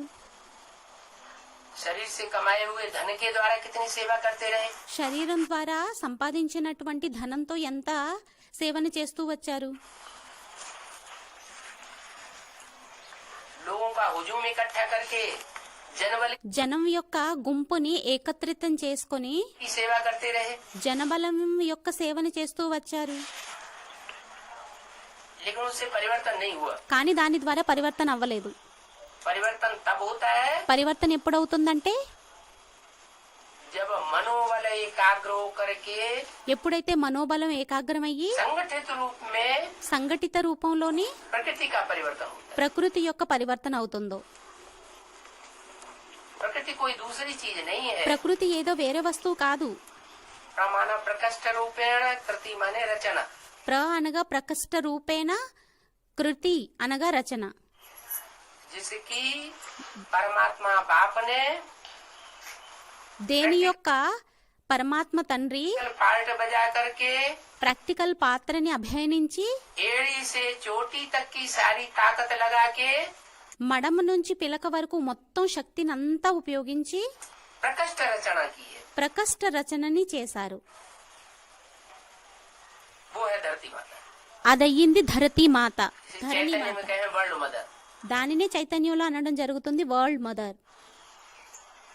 उसका वो सेंट्रल प्लेस जो है దాని యొక్క సెంట్రల్ ప్లేస్ ఏదైతే ఉంటుందో वो है दिल्ली। అదయ్యింది ఢిల్లీ. दिल्ली ही एक ऐसी धरणी है जहाँ यमुना के कंठे पर ఢిల్లీయే ఎటువంటి ధరణి అయ్యింది అంటే ఎక్కడైతే యమునా నది ఒడ్డున परिस्थान बनता है। పరిస్థానంగా కూడా అవుతుంది.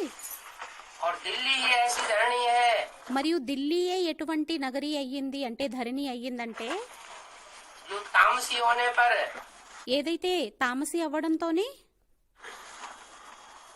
कब्रिस्तान बनती है। కబ్రస్థానంగా తయారవుతుంది. अभी दिल्ली के अंदर वो नजारा देखने में आएगा। ఇప్పుడు ఢిల్లీ లోపల ఆ దృశ్యం చూడడానికి కనిపిస్తుంది. कब्रिस्तान भी दिल्ली दिखाई देगी। కబ్రస్థానం కూడా ఢిల్లీ కనిపిస్తుంది. जितनी खून की नदियां हिस्ट्री में दिल्ली के अंदर बही हैं, ఎంత హిస్టరీలోని రక్తపు నదులు ఢిల్లీలో ప్రవహించాయో, सब धर्मों ने यहाँ आकर के అన్ని ధర్మాల వారు ఇక్కడికొచ్చి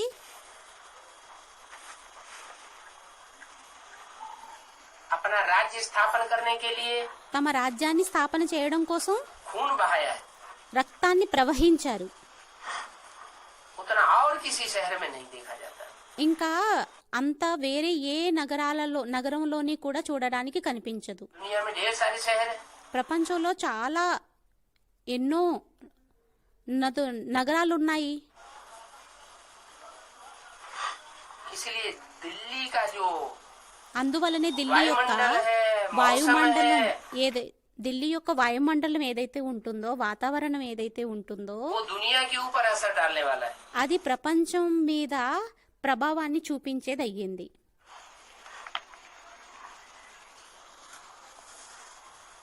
दिल्ली चैतन्य में भी है, दिल्ली जड़ भी है। ఢిల్లీ చైతన్యంలోని కూడా ఉంది, ఢిల్లీ జడంలోని కూడా ఉంది.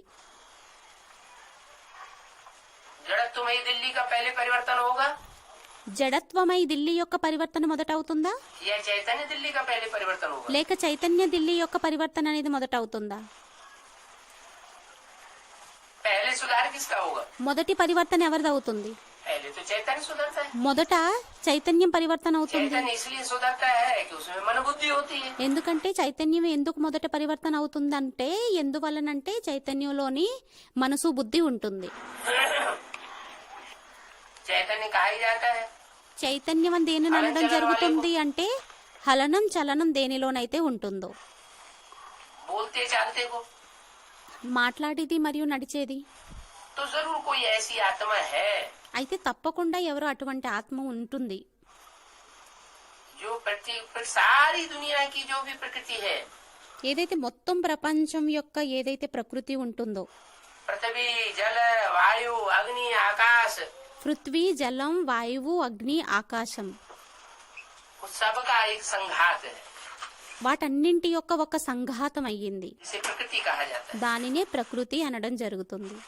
विदेशी लोग नेचर को बहुत मानते हैं। విదేశీయులు నేచర్ ని చాలా ఎక్కువగా ఒప్పుకుంటారు.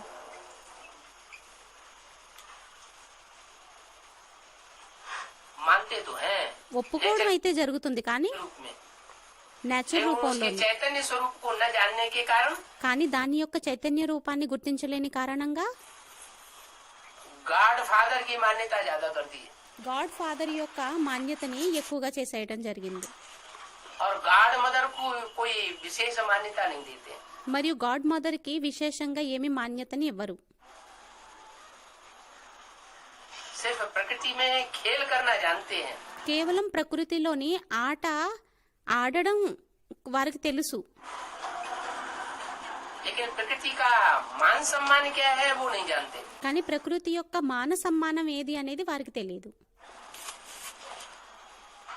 भारतवासी जो है భారతవాసీలు ఎవరైతే ఉంటారో करना जानते हैं. लेकिन प्रकृति का मान सम्मान क्या है वो नहीं जानते. కానీ ప్రకృతి యొక్క మాన సమ్మానం ఏంటి అనేది వారికి తెలియదు. भारतवासी जो है భారతవాసీలు ఎవరైతే ఉంటారో वो जगदम्बा की पूजा करते हैं. వారు జగదంబ యొక్క పూజని చేస్తారు. ब्रह्मा ही जब संपन्न बनता है, బ్రహ్మనే ఎప్పుడైతే సంపన్నంగా అవుతారో दाढ़ी मूछ वाले विकारी स्वरूप को शरीर छोड़ करके గెడ్డాలు మీసాలు ఉండేటటువంటి స్వరూపాన్ని విడిచిపెట్టి जब चैतन्य उस शक्ति में प्रकृति में कहो ఎప్పుడైతే ఆ చైతన్య శక్తి ప్రకృతి అనండి, धरणी माता में कहो, ధరణి మాతలో అనండి, दिल्ली में कहो प्रवेश करता है, ఢిల్లీలో అనండి ప్రవేశిస్తారో तो जगत माता के रूप में संसार में पूजा लेता है. అప్పుడు జగత మాత రూపంలోని ప్రపంచంలో పూజని తీసుకుంటారు. ब्रह्मा के दो रूप हो गए. బ్రహ్మకి 2 రూపాలు అయిపోయాయి. एक वो दाढ़ी मूछ वाला रूप जिसकी पूजा नहीं होती, ఒకటి ఏ రూపము అంటే దేనికైతే పూజ అనేది జరగదు. और एक वो रूप మరియు మరొక రూపం ఏంటి అంటే स्त्री चोला స్త్రీ శరీరం, जिसकी पूजा होती है. దాని యొక్క పూజ జరుగుతుంది. ब्रह्मा की सोल ही उसमें प्रवेश करके पूजा लेने वाली बनती है. బ్రహ్మ యొక్క సోలే దానిలో ప్రవేశించి పూజని తీసుకునేదిగా అవుతుంది. दो रूप हो गए 2 రూపాలు అయిపోయాయి जगदम्बा में. జగదంబలోని. एक शरीर रूपी रथ ఒకటి శరీర రూపీ రథం और दूसरा उसमें प्रवेश करने वाली ब्रह्मा की सोल. మరియు దానిలోని ప్రవేశించేటటువంటి బ్రహ్మ యొక్క సోల్. दोनों के बीच में परिवर्तन सबसे पहले किसमें होगा? రెండింటి మధ్యలోని మొదట పరివర్తన అనేది దేనిలో అవుతుంది? ब्रह्मा की सोल में पहले परिवर्तन होगा, బ్రహ్మ యొక్క సోల్లో మొదట పరివర్తన అవుతుందా, లేక शरीरधारी आत्मा में पहले परिवर्तन होगा? శరీరధారి ఆత్మలో మొదట పరివర్తన అవుతుందా?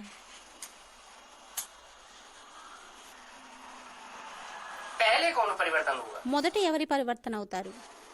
ब्रह्मा तो अनेकों की नाम है. బ్రహ్మ అనేకుల యొక్క పేరయ్యింది. यज्ञ के आदि में जो माताएं थी उनमें भी कोई माता थी जिसमें शिव का प्रवेश था. యజ్ఞం యొక్క ఆదిలోని కూడా 2 మాతలు ఉండేవారు. వారిలోని ఎవరో ఒక మాత ఉండేవారు. ఆ వారిలోని ఆమెలోని శివుడు ప్రవేశించారు. ఆమె పేరు కూడా బ్రహ్మ అయ్యింది. इसलिए मुरली में बोला हुआ है, అందువల్లనే మురళీలోని అన్నారు, 10 साल से रहने वाला, 10 సంవత్సరాల నుండి ఉండేవారు, साथ में रहने वाला, తోడులో ఉండేవారు, ध्यान में जाती थी. ధ్యానంలోకి వెళ్ళేది. उनमें వారిలోని बाबा प्रवेश करते थे. బాబా ప్రవేశించేవారు. तो माने कोई व्यक्ति पुरुष भी था और कोई माता भी थी, అనగా ఎవరో వ్యక్తి పురుషుడు కూడా ఉండేవారు, మాత కూడా ఉండేది. जिसमें शिव का प्रवेश होता था. వారిలోని శివుడి యొక్క ప్రవేశత అనేది జరిగేది. यज्ञ को कंट्रोल करती थी. యజ్ఞాన్ని కంట్రోల్ చేసేది. वही माता दोबारा जन्म लेकर के जगदम्बा के रूप में ब्राह्मणों की एडवांस पार्टी में प्रत्यक्ष होती है. అదే మాత జన్మ తీసుకొని బ్రాహ్మణ ప్రపంచంలోని అడ్వాన్స్ పార్టీలోని మాత రూపంలో ప్రత్యక్షం అవుతుంది, జగదంబ రూపంలోని.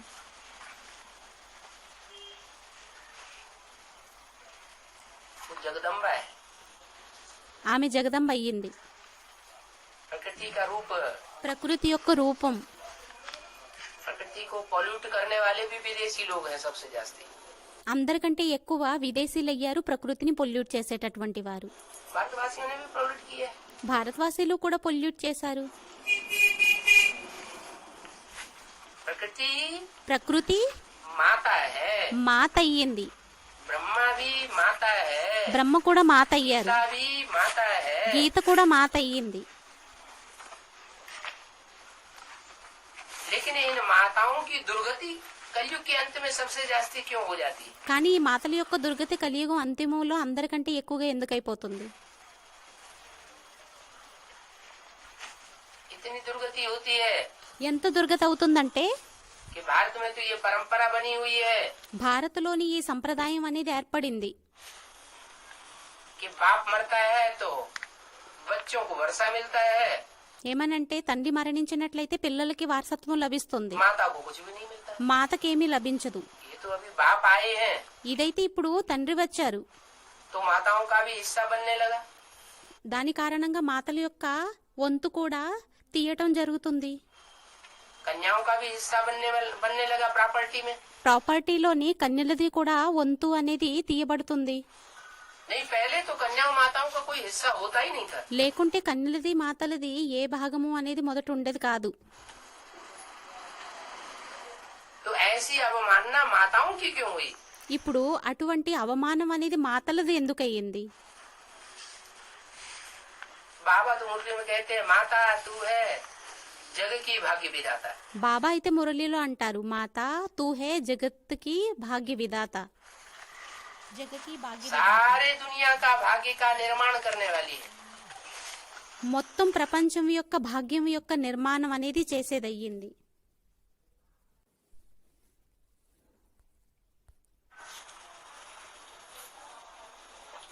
तो जो भाग्यशाली रथ है అయితే ఏదైతే భాగ్యశాలి రథం ఉంటుందో उसके भाग्य का निर्माण करने में किसका सहयोग होगा फिर?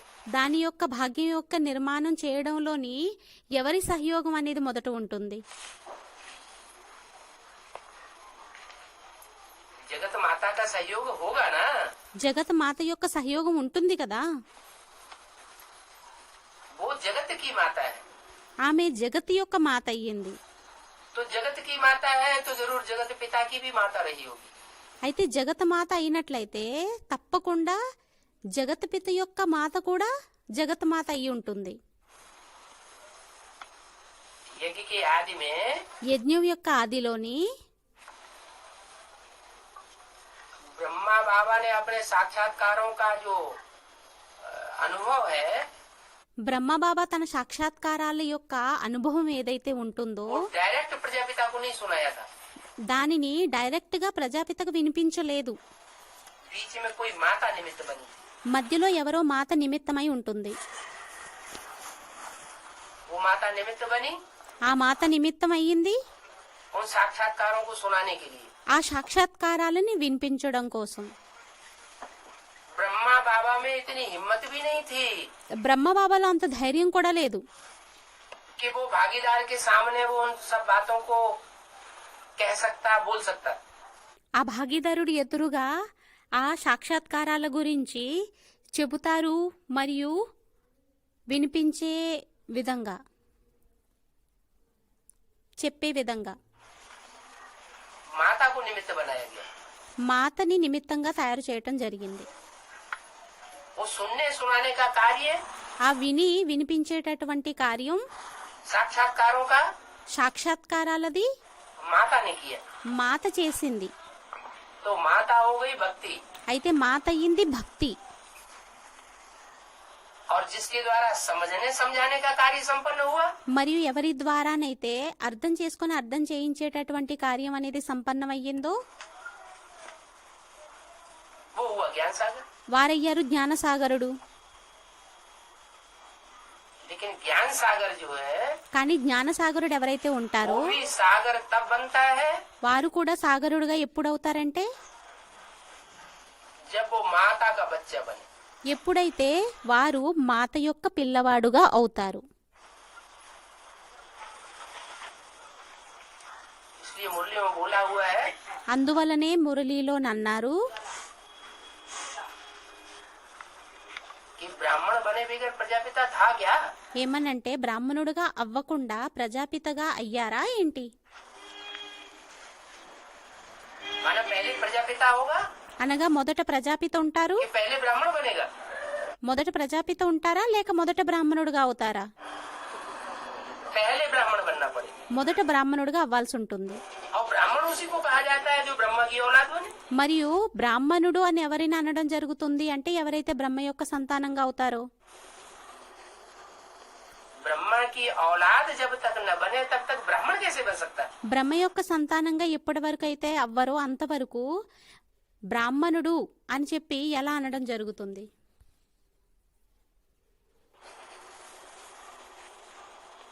ब्रह्मा की औलाद जब तक न बने तब तक ब्राह्मण कैसे बन सकता है?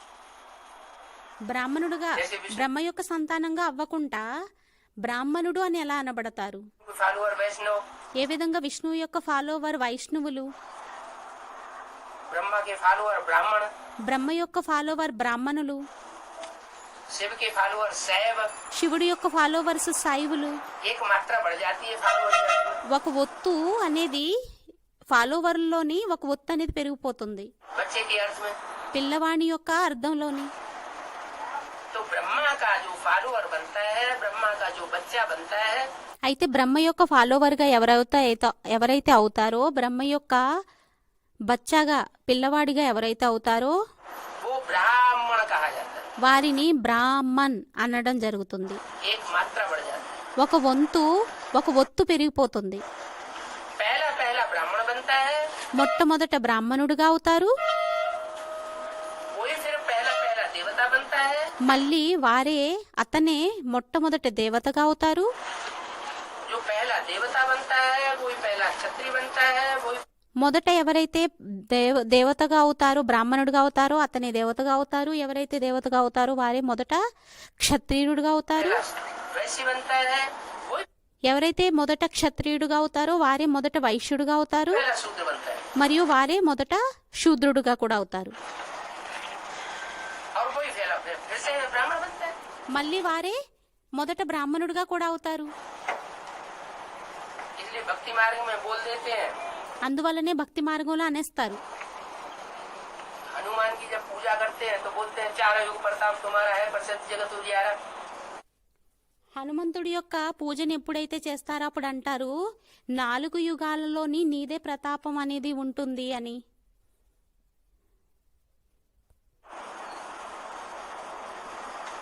चारों युगों की आदि में वो आगे आगे जाता है।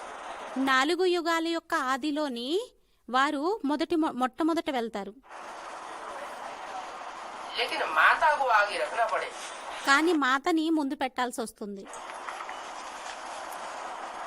यज्ञ के आदि में भी माता आगे थी, యజ్ఞం యొక్క ఆదిలోని కూడా మాత ముందుండేది. मध्य में भी वो माता आगे रहती है, మధ్యలోని కూడా మాత ముందుంటుంది.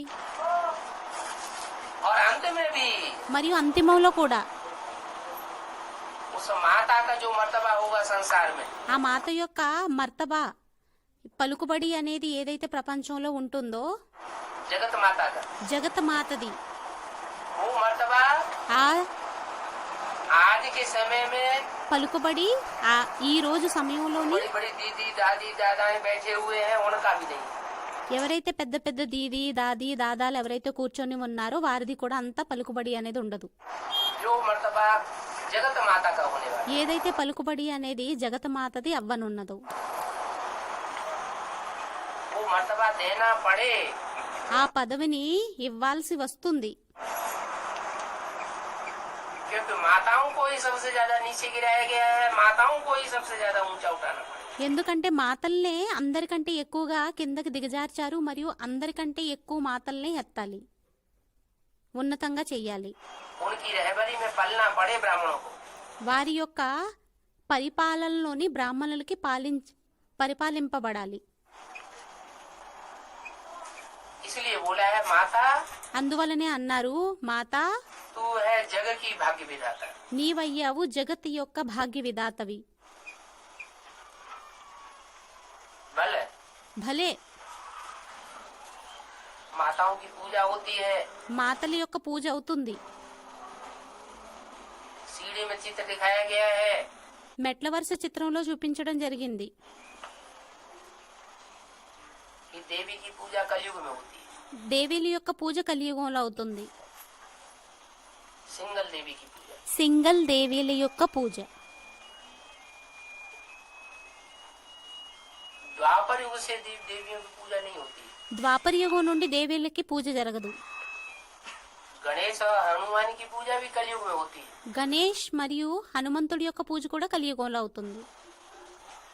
और पूजा का प्रभाव संसार में और खास करके भारत में इतना बढ़ता है, इतना పూజ యొక్క ప్రభావం మరియు భారత్లోని ఎంత పెరుగుతుందంటే, ముఖ్యంగా భారత్లోని बढ़ता है। ఎంత పెరుగుతుందంటే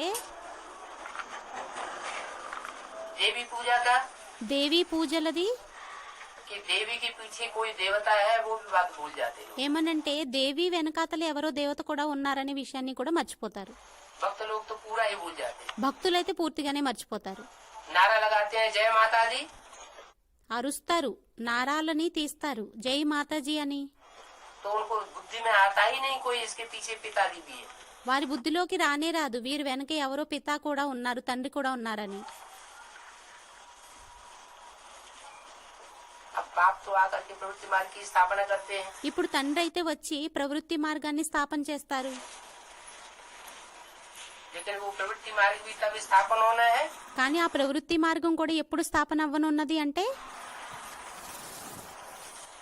जब उन स्वर्ग का गेट खोलने वाली माताओं को आगे किया जाए।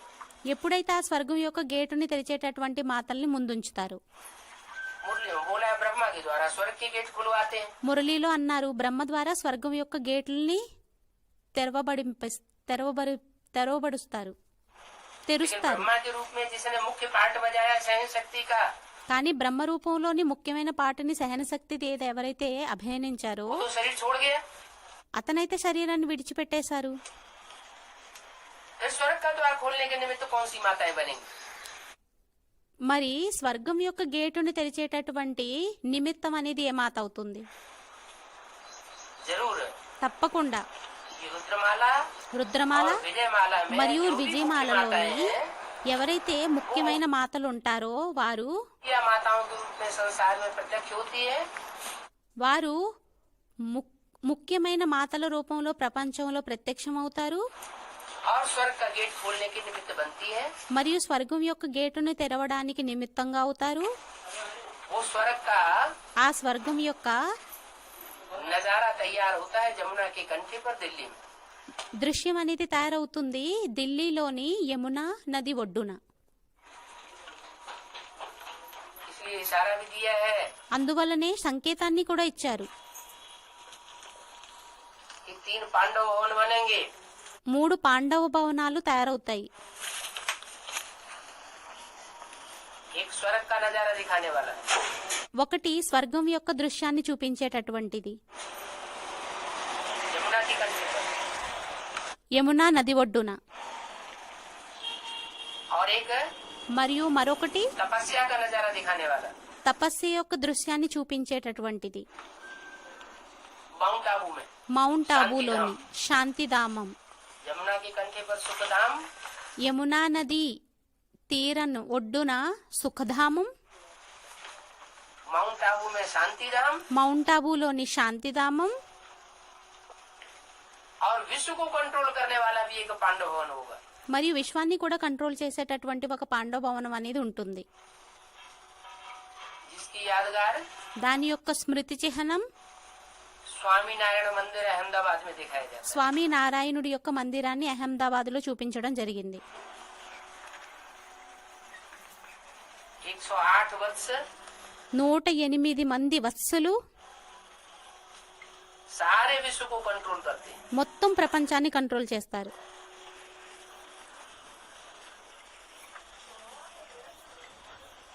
जो शूटिंग भी करते हैं, ఏదైతే షూటింగ్ కూడా చేస్తారు. तपकर राज తప్పకర రాజ్ राज कर नर। రాజ్ కర నరక. माउंट आबू में तपस्या करेंगे, మౌంట్ ఆబూలోని తపస్యని చేస్తారు. विश्व की बादशाही में हिस्सा लेंगे। విశ్వం యొక్క రాజ్యాధికారంలో భాగాన్ని తీసుకుంటారు. और जब विश्व की बादशाही में हिस्सा लेंगे ఎప్పుడైతే విశ్వం యొక్క రాజ్యాధికారంలో భాగాన్ని తీసుకుంటారో तो अहंकार चढ़ेगा। అప్పుడు అహంకారం అనేది ఎక్కుతుంది.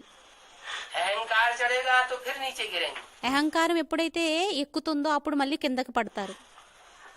ये माया बार बार वायलोरा डालती रही, ఈ మాయ మాటి మాటికి విఘ్నాలను వేస్తుంది. बार बार ऊपर चढ़ना, बार बार नीचे गिरना. మాటి మాటికి పైకెక్కడం, మాటి మాటికి కిందకి దిగజారడం. आखिरी में जाकर के లాస్ట్కి వెళ్ళి वो शालिग्राम बन जाते हैं.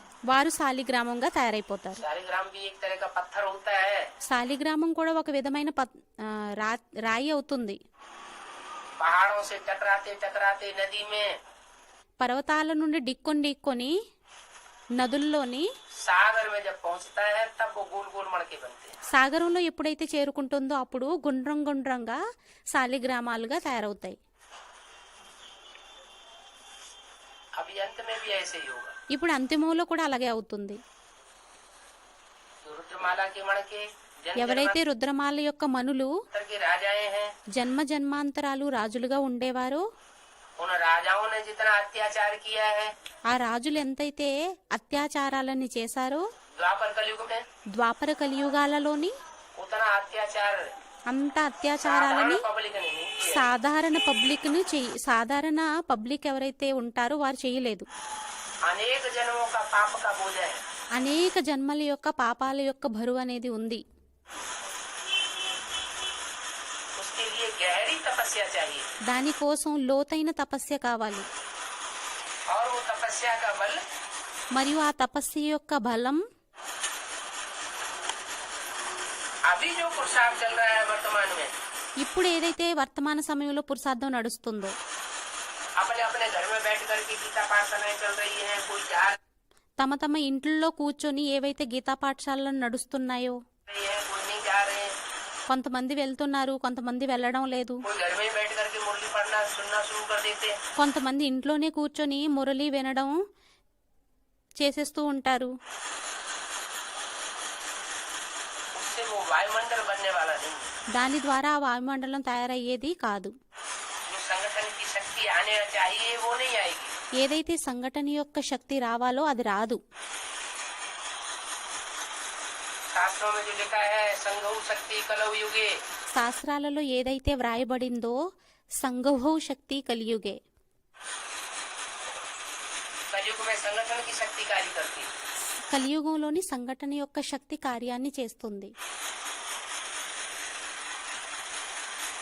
जैसे मुसलमानों ने दुनिया के ఏ విధంగా అయితే ముసల్మాన్లు ప్రపంచంలోని बड़े हिस्से पर राज्य किया పెద్ద భాగం మీద రాజ్యాన్ని చేశారు, और लंबे समय तक राज्य किया, మరి ఎక్కువ సమయం వరకు రాజ్యాన్ని చేశారు.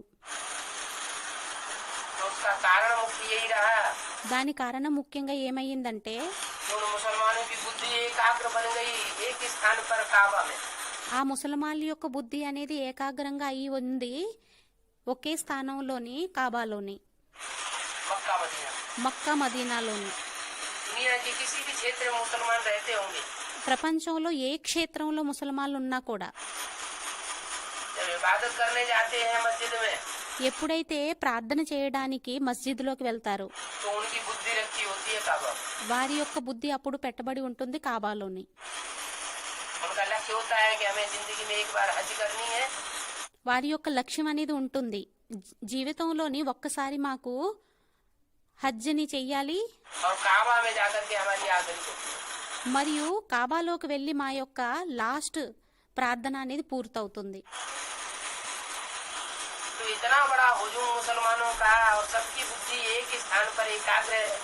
అయితే ఇంత పెద్ద గ్రూప్ అనేది ముసల్మాన్ల యొక్క బుద్ధియోగం అనేది ఒకే స్థానంలో ఏకాగ్రమై ఉంటుంది. इसलिए उनमें इतनी ताकत आ जाती है. అందువల్లనే వారిలోని అంత శక్తి అనేది వచ్చేస్తుంది.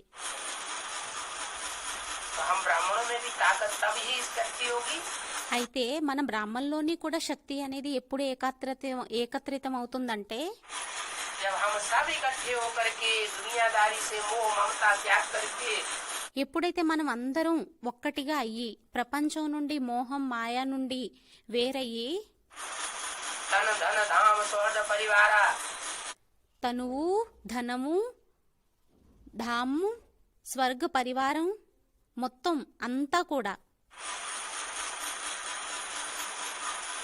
धन की भी बाजी लगाए, తనువు యొక్క శక్తిని కూడా పెట్టేయాలి, सारे धन की भी बाजी लगाए, మొత్తం ధనం యొక్క శక్తిని అంతటినీ కూడా పెట్టేయాలి,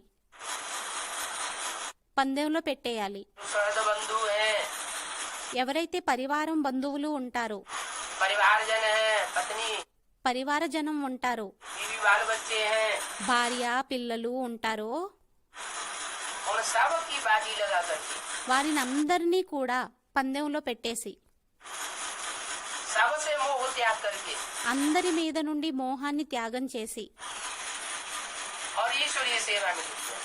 మరియు ఈశ్వరీయ సేవలోని జోడింపబడాలి. माउंट आबू में इन बच्चों को पहुंचना ही पड़ेगा। మౌంట్ ఆబూలోని ఈ పిల్లలకి చేరుకోవాల్సే ఉంటుంది.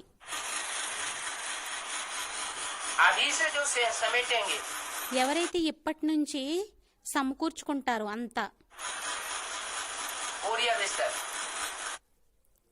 బోరీలని మరియు బిస్తర్లని, वो तो टाइम पर पहुंच जाएंगे। వారు సమయానికి చేరుకుంటారు. బ్యాగ్ అండ్ బ్యాగేజెస్ ని ముందే ఎవరైతే సమకూర్చుకుంటారో వాళ్ళు సమయానికి చేరుకుంటారు.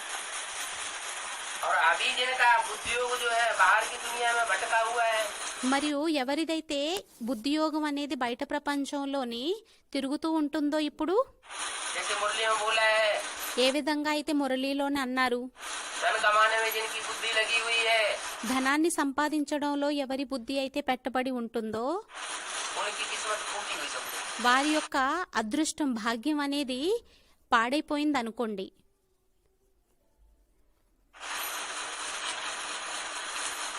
ब्रह्मा बाप के बच्चे बने, బ్రహ్మ తండ్రి యొక్క పిల్లలుగా అయ్యామంటే, शिव बाप के बच्चे बने, శివ తండ్రికి పిల్లలుగా అయ్యాము అంటే, रुद्रमाला के मन के बने। రుద్రమాల మనులుగా అయ్యాము అంటే, बाप कहते हैं रुद्रमाला मेरी माला, రుద్రమాల తండ్రి అంటారు రుద్రమాల నా మాల అయ్యింది, विजयमाला विष्णु की माला है। విజయమాల విష్ణుమాల అయ్యింది. तो ऊंची माला कौन सी हुई? అయితే ఉన్నతమైన మాల ఏమయ్యింది? बाप की माला ऊंची हुई या विष्णु की माला ऊंची हुई? తండ్రి యొక్క మాల ఉన్నతమైనది అయ్యిందా లేక విష్ణువు యొక్క మాల ఉన్నతమైనది అయ్యిందా? बाप की माला ऊंची हुई। क्यों ऊंची है? తండ్రి యొక్క మాల ఉన్నతమైనది అయ్యింది. ఉన్నతమైనది ఎందుకు అయ్యింది? क्योंकि बाप ఎందుకంటే తండ్రి स्वतंत्र रहना और स्वतंत्र करना सिखाते हैं। స్వతంత్రంగా ఉండడం, స్వతంత్రంగా చేయడం నేర్పిస్తారు. स्वतंत्र रहो, స్వతంత్రంగా ఉండండి మరియు स्वतंत्र रहने दो। స్వతంత్రంగా ఉండనివ్వండి. स्वतंत्रता का पाठ बाप सिखाते हैं। స్వతంత్రత యొక్క పాఠాన్ని తండ్రి నేర్పిస్తారు. न किसी को आधीन करो ఎవరిని ఆధీనంగా చెయ్యొద్దు और न आधीन बनकर के रहो। మరియు ఎవరికి ఆధీనంగా అయి ఉండొద్దు. जो यहाँ ब्राह्मणों की दुनिया में दूसरों को आधीन करता है, ఇక్కడ ఎవరైతే బ్రాహ్మణ ప్రపంచంలోని ఇతరుల్ని ఆధీనంగా చేస్తారో उसको जन्म जन्मांतर के आधीन बनकर के रहना पड़ेगा। వారికి జన్మ జన్మాంతరాలు మళ్ళీ ఆధీనమై ఉండాల్సి ఉంటుంది. ऐसी पढ़ाई बाप आकर के अभी पढ़ाते हैं। అటువంటి చదువుని తండ్రి వచ్చి ఇప్పుడు చదివిస్తారు. जो अधिकारी यहाँ बनेंगे ఎవరైతే అధికారిగా ఇక్కడ అవుతారో अपनी कर्मेंद्रियों की, తమ కర్మేంద్రియాల మీద, वो वहाँ जन्म जन्मांतर के राजा बने। అక్కడ వారు జన్మ జన్మాంతరాలు రాజులుగా అవుతారు. बाकी दूसरों को कंट्रोल करने की बात नहीं है। మిగతా వేరే వారిని కంట్రోల్ చేసేటటువంటి విషయం కాదు. तो अभी అయితే ఇప్పుడు ज्ञान में चलने वाली जो आत्माएं हैं, జ్ఞానంలో నడిచేటటువంటి ఎవరైతే ఆత్మలు ఉంటారో उनका ये कर्तव्य है వారి యొక్క కర్తవ్యం ఏంటయ్యింది అంటే कि वो चारों तरफ से अपना ममत्व समेटे వారు నలువైపుల నుండి తమ యొక్క మమత్వాన్ని అంతటినీ తొలగించి और समट करके सारी शक्ति మరియు మొత్తం తొలగించి తమ యొక్క మొత్తం శక్తిని అంతా माउंट आबू में अपना संगठन बनाने के लिए लगा दे। మౌంట్ ఆబూలో తమ యొక్క సంఘటనని తయారు చేయడంలోని తమ యొక్క శక్తిని పెట్టేయాలి. है बड़ा काम। అవ్వడానికి చాలా పెద్ద పని అయ్యింది, కార్యం అయ్యింది. माउंट आबू जो हुजूम बैठा हुआ है वो सारा विधर्मियों का बैठा हुआ है। మౌంట్ ఆబూలో ఏదైతే గుంపు గ్రూప్ అనేది కూర్చొని ఉందో అది మొత్తం అంతా కూడా విధర్మీలది కూర్చొని ఉంది, విధర్మీలది అయ్యింది. ब्राह्मणों की दुनिया में जो भी आत्माएं शूटिंग करने के लिए बैठी हुई है, బ్రాహ్మణ ప్రపంచంలో ఏ ఆత్మలైతే షూటింగ్ ని చేయడానికి కూర్చొని ఉన్నారో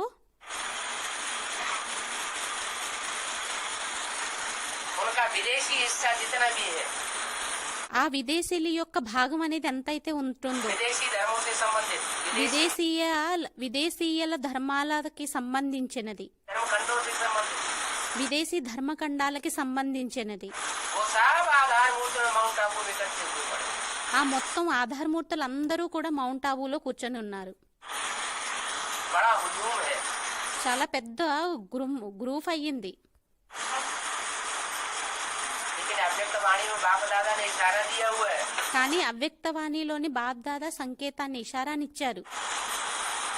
इसलिए घबराने की बात नहीं है। అందువలనే భయపడవలసిన విషయం అనేది లేదు.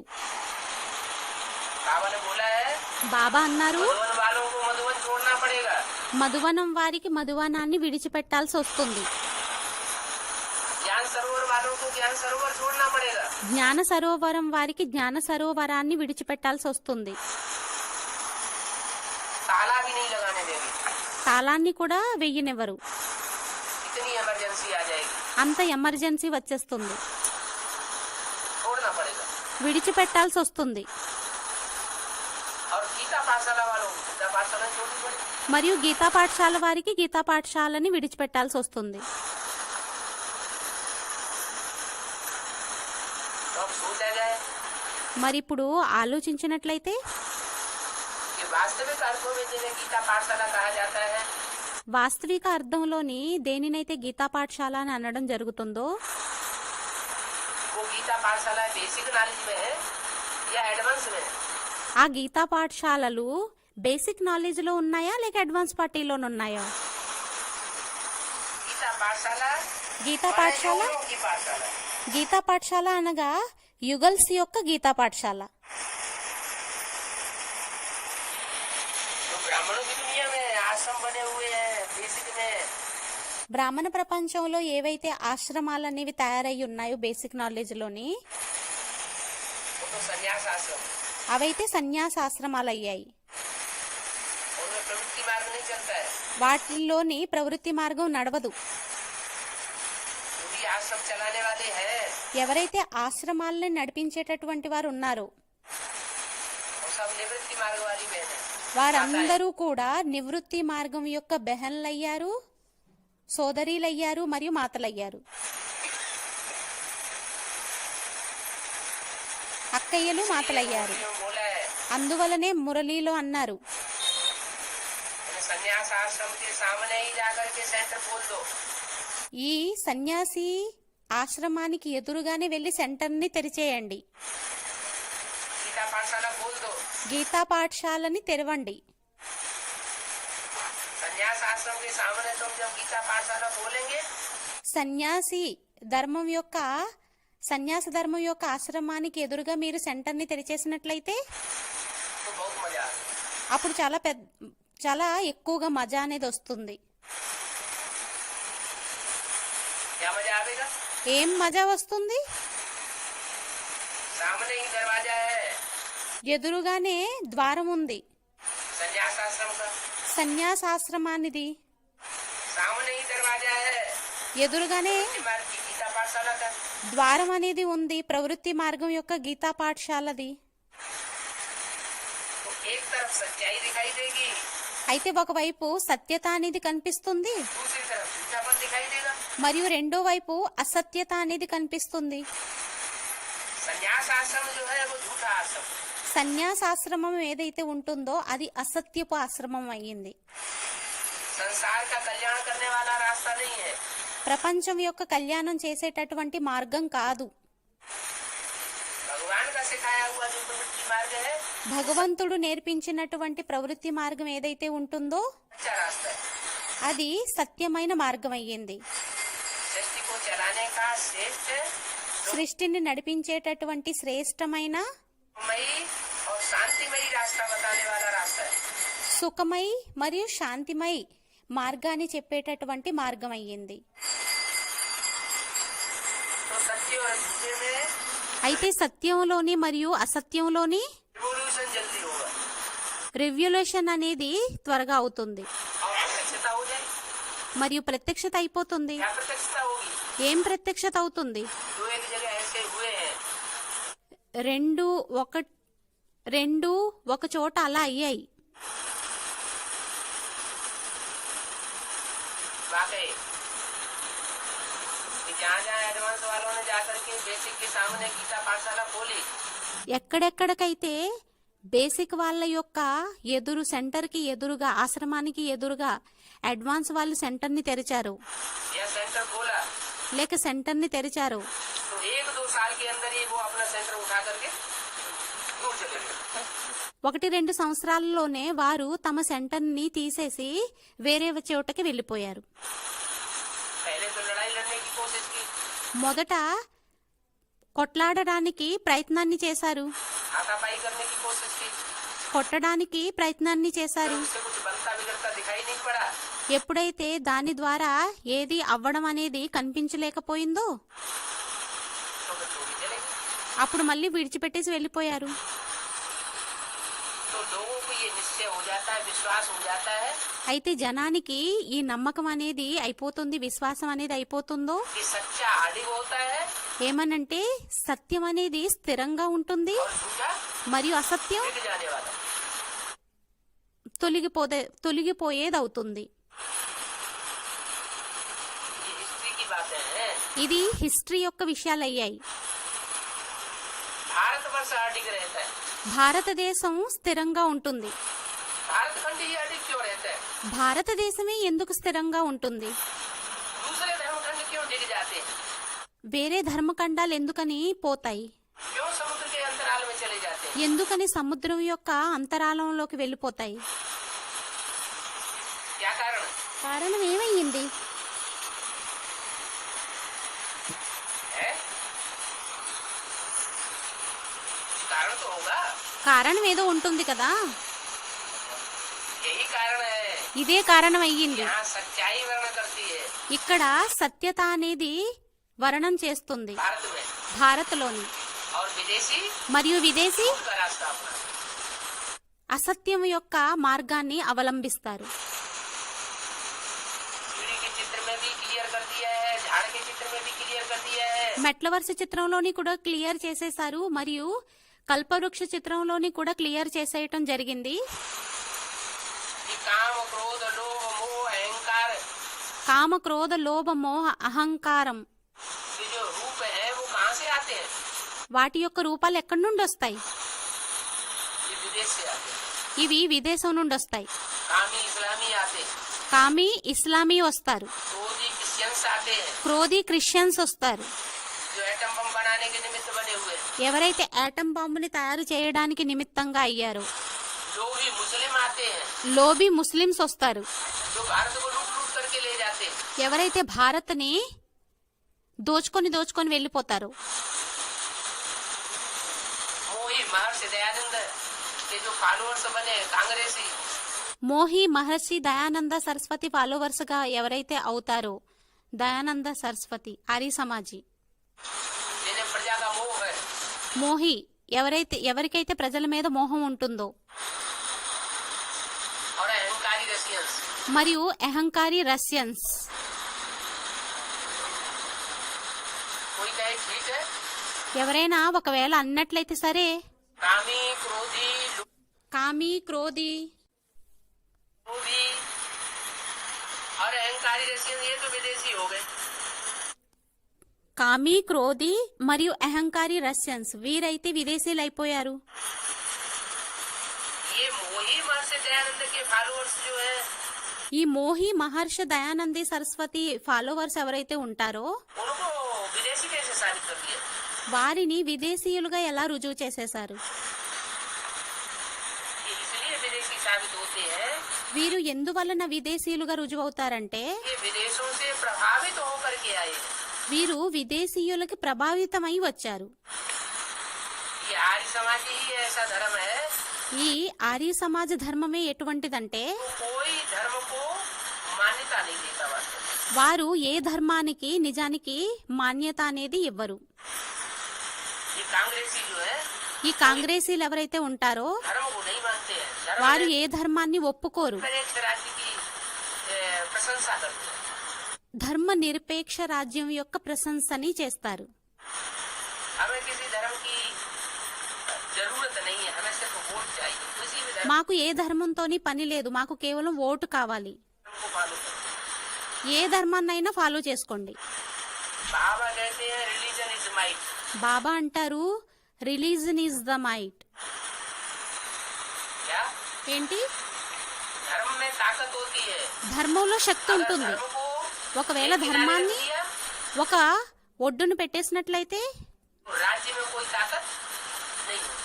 అప్పుడు రాజ్యంలోని ఎటువంటి శక్తి కూడా ఉండదు. और यही कारण चल रहा है. మరియు ఇదే కారణం నడుస్తుంది. किसी धर्म विशेष की धारणाओं को अपनाने में जो आत्माएं लगी हुई, भले झूठे धर्म हो, భలే అసత్యపు ధర్మాలైనా కూడా ఏదైనా ధర్మాన్ని మరియు ధారల్ని ఎవరైతే ఫాలో చేస్తూ వస్తున్నారో तो वो भी ताकतवर बनेंगे. వారు కూడా శక్తిశాలులుగా అయి ఉంటున్నారు. अभी तो भगवान आकर के धारणा सिखा रहा है, धर्म की बातें सिखा रहा है. ఇప్పుడైతే భగవంతుడు వచ్చి ధర్మం యొక్క విషయాలని ధారల్ని నేర్పిస్తున్నారు. तो एक भगवान की बताई हुई बातों पर जो चलने वाले होंगे, उनमें అయితే ఎవరైతే ఒక్క భగవంతుడు చెప్పినటువంటి ధారణల మీద ఎవరైతే నిమగ్న ఉంటున్నారో जितनी ताकत होगी उससे ताकत नहीं है. వారిలో ఎంతైతే శక్తి ఉంటుందో అంత శక్తి ఇంకా వేరే వారిలో ఎవరిలో ఉండదు. उन धर्मों का मुख्य ఆ ధర్మాల యొక్క ముఖ్యమైనది मुखिया है, जिसे कहें యజమాని ఎవరైతే అనడం జరుగుతుందో वो आदि सनातन देवी देवता धर्म. అదయ్యింది ఆది సనాతన దేవీ దేవతా ధర్మం. अल्लाह का अव्वल नंबर स्थापन किया हुआ धर्म. అల్లాహ్ యొక్క మొదటి నంబర్ స్థాపన చేయబడినటువంటి ధర్మం అయ్యింది. वो अव्वल नंबर धर्म, ఆ మొదటి నంబర్ యొక్క ధర్మం उसमें जितनी श्रेष्ठ धारणाएं हैं దానిలో ఎంతైతే శ్రేష్టమైన ధారణలనేవి ఉంటాయో और उनको सिखाने वाला जो प्रैक्टिकल है, మరియు వారికి నేర్పించేటటువంటి ఏవైతే ప్రాక్టికల్ ధారణలు అనేవి ఉంటాయో उसका नाम दिया है भागीरथ. దాని పేరుని ఇవ్వడం జరుగుతుంది భాగీరథుడు. क्यों भाग्यशाली रहता है? ఎందుకు భాగ్యశాలి రథం అయ్యింది? क्योंकि धर्म के धक्के सबसे जास्ती वो ही खाता है. ఎందుకంటే ధర్మం యొక్క దెబ్బల్ని అందరికంటే ఎక్కువ ఎదురు దెబ్బల్ని ఆయనే తింటారు. जितने भी धर्म पिताएं आए उन सबने धर्म के धक्के खाए. ఎంతమంది అయితే ధర్మపితలు ఉండేవారో వారందరూ కూడా ధర్మం యొక్క ఎదురు దెబ్బల్ని తిన్నారు. उन सबने उस आदि पिता को ही फॉलो किया है.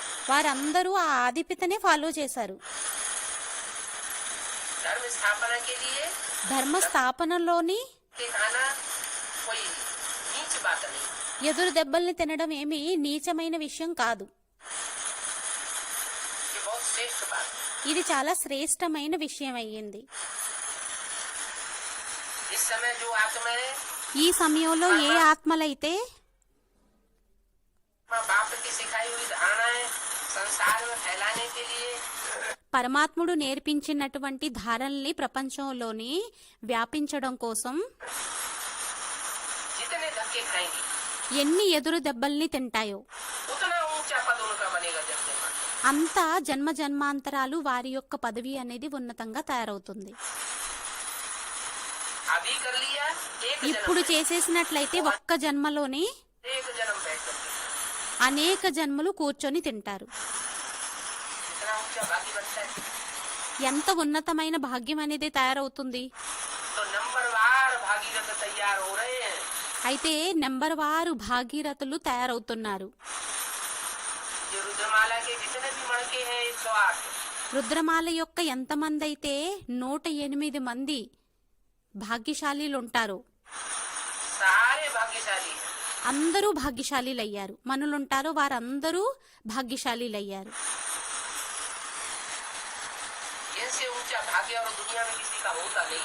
వారికంటే ఎక్కువ భాగ్యం అనేది ప్రపంచంలో ఇంకెవ్వరిది కూడా ఉండదు. जन्म जन्मांतर के राजा हैं, జన్మ జన్మాంతరాల యొక్క రాజులయ్యారు. युग में भी राजा बनते, त्रेता में भी बनते, సత్యుగంలోని కూడా రాజులుగా అవుతారు, త్రేతాయుగంలోని కూడా అవుతారు, द्वापर में भी बनते और कलयुग में भी बनते। ద్వాపర యుగంలోని కూడా అవుతారు మరియు కలియుగంలోని కూడా అవుతారు. और संगम युग में भी మరియు సంగం యుగంలోని కూడా किसी के अधीन होकर रहने वाले नहीं है। ఎవరికి ఆధీనమయ్యి ఉండేటటువంటి వారు కాదు. अधिकारी राजा। అధికారి రాజా. ఓం శాంతి.